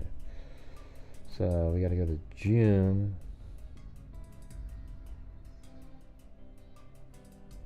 Again, man, body found in ditch. Indianapolis. That might be the one right there. Police say the body of 22-year-old, yep, that's him. Indianapolis man was found in a ditch here 8 days after the man was last seen. Police said a passerby found Michael Andrew Riley's body in a Hancock County ditch at about 2:15 p.m. Sunday. Okay.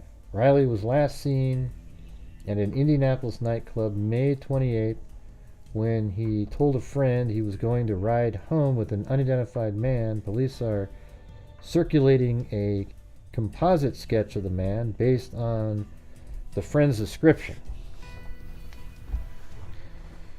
Thank you, M. Jordan Jarding.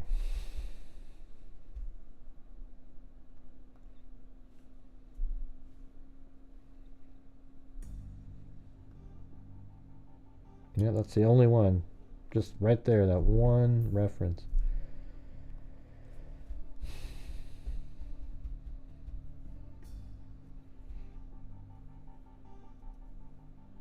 Hancock County ditch, and that's so undescriptive. I'm not even gonna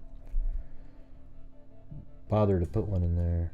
How about 1984? Anybody?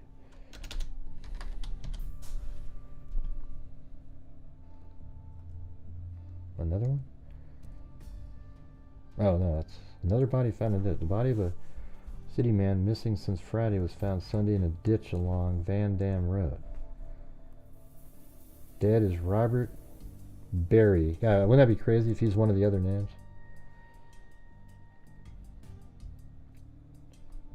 And it's not, but that would have been nuts.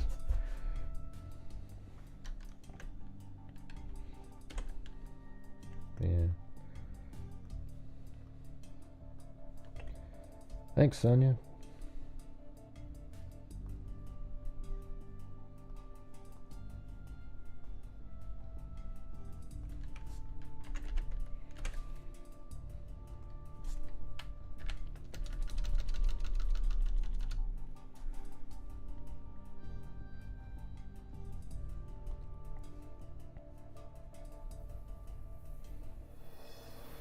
I can't find any other.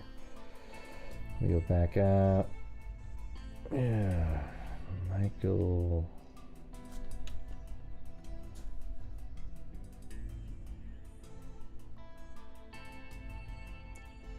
Riley.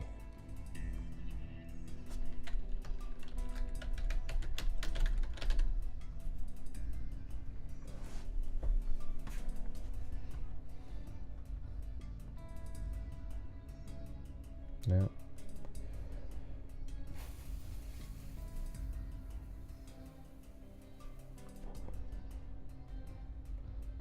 Is disbarred. Ring Michael Riley of Rural February. What's this one say?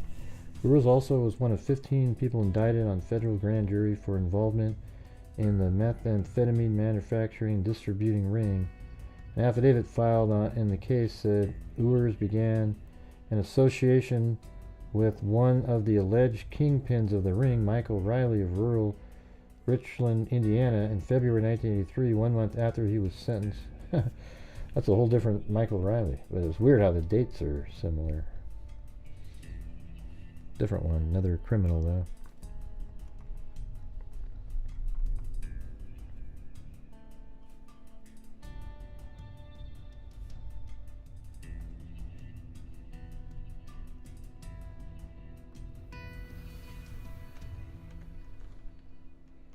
Eric Allen Rotten. I don't know. I think it's just kind of boring for people for me to looking around. I'll just do this on my own. But hey, I really appreciate everybody showing up for the show tonight. And You know, learned again. Learn again. So thank you to She Sells Seashells, Alley Cake, Leroy, Your Gypsy, Michelle, Alley Cake, Georgina Stoliker, Dana Dane, Ozzy Trisha, Danny Stanzel, Wendy Van Rokel, Alley Cat, then Michelle H, Jenny Surfer. I mean, it's rare when you have a night where $10 is the largest. You know, it's like, I think what's happened now, it's like people, I don't know, became strange in here. I'm not sure what happened, but I had to take off. Linda Howe, Alley Cake, Lil Puppy Paws, WNC Granny, Boggle Queen, K-Me, Paulette Leonard, K-Me, and Ray Grinstead, new member, and K-Me and WNC Granny gifted a membership. I think also K-Me gifted a membership, and then M. Jordan Jarding and Sonia. Yeah, it's interesting, but it's too boring. I can tell by the comment count. I feel like I'm in a desert somewhere, just talking to myself. You know, it's like when nobody's responding and commenting, it's not fun. Okay, so it's always fun when you have those nights where everybody's rattling on, chatting, because it's interesting, and also the performance of the channel is correlated with that same excitement to comment. All right, so we've just experimented yet again on trying to do something outside the box, and collapses hardly into the pavement, and just I gave it a shot though. So thanks everybody for helping support the channel. Appreciate it. We'll see you guys later. And who knows what tomorrow will bring? You just never know. All right. Thanks for being here. Talk to you later. Till next time, be safe out there.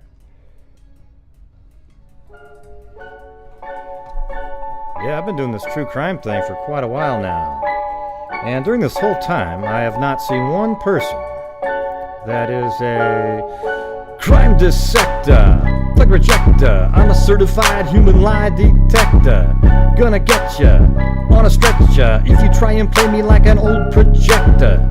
Crime sector is my nectar. Professor Greg is gonna give another lecture. Crime collector, freak connector, and I'm always gonna be a pup protector. Fool deflector, interceptor, and I'm meaner than a spectre with a vector on his pector. With all respect, y'all, just remember I've a temple fucking checked ya. I have no agenda, I'm no pretender, and I'll serve it to you straight without the blender. And in the end, I'm gonna send ya on a mission to reveal the true offender. Yeah, so I'll just get right back to work. All right, everybody? Talk to you later.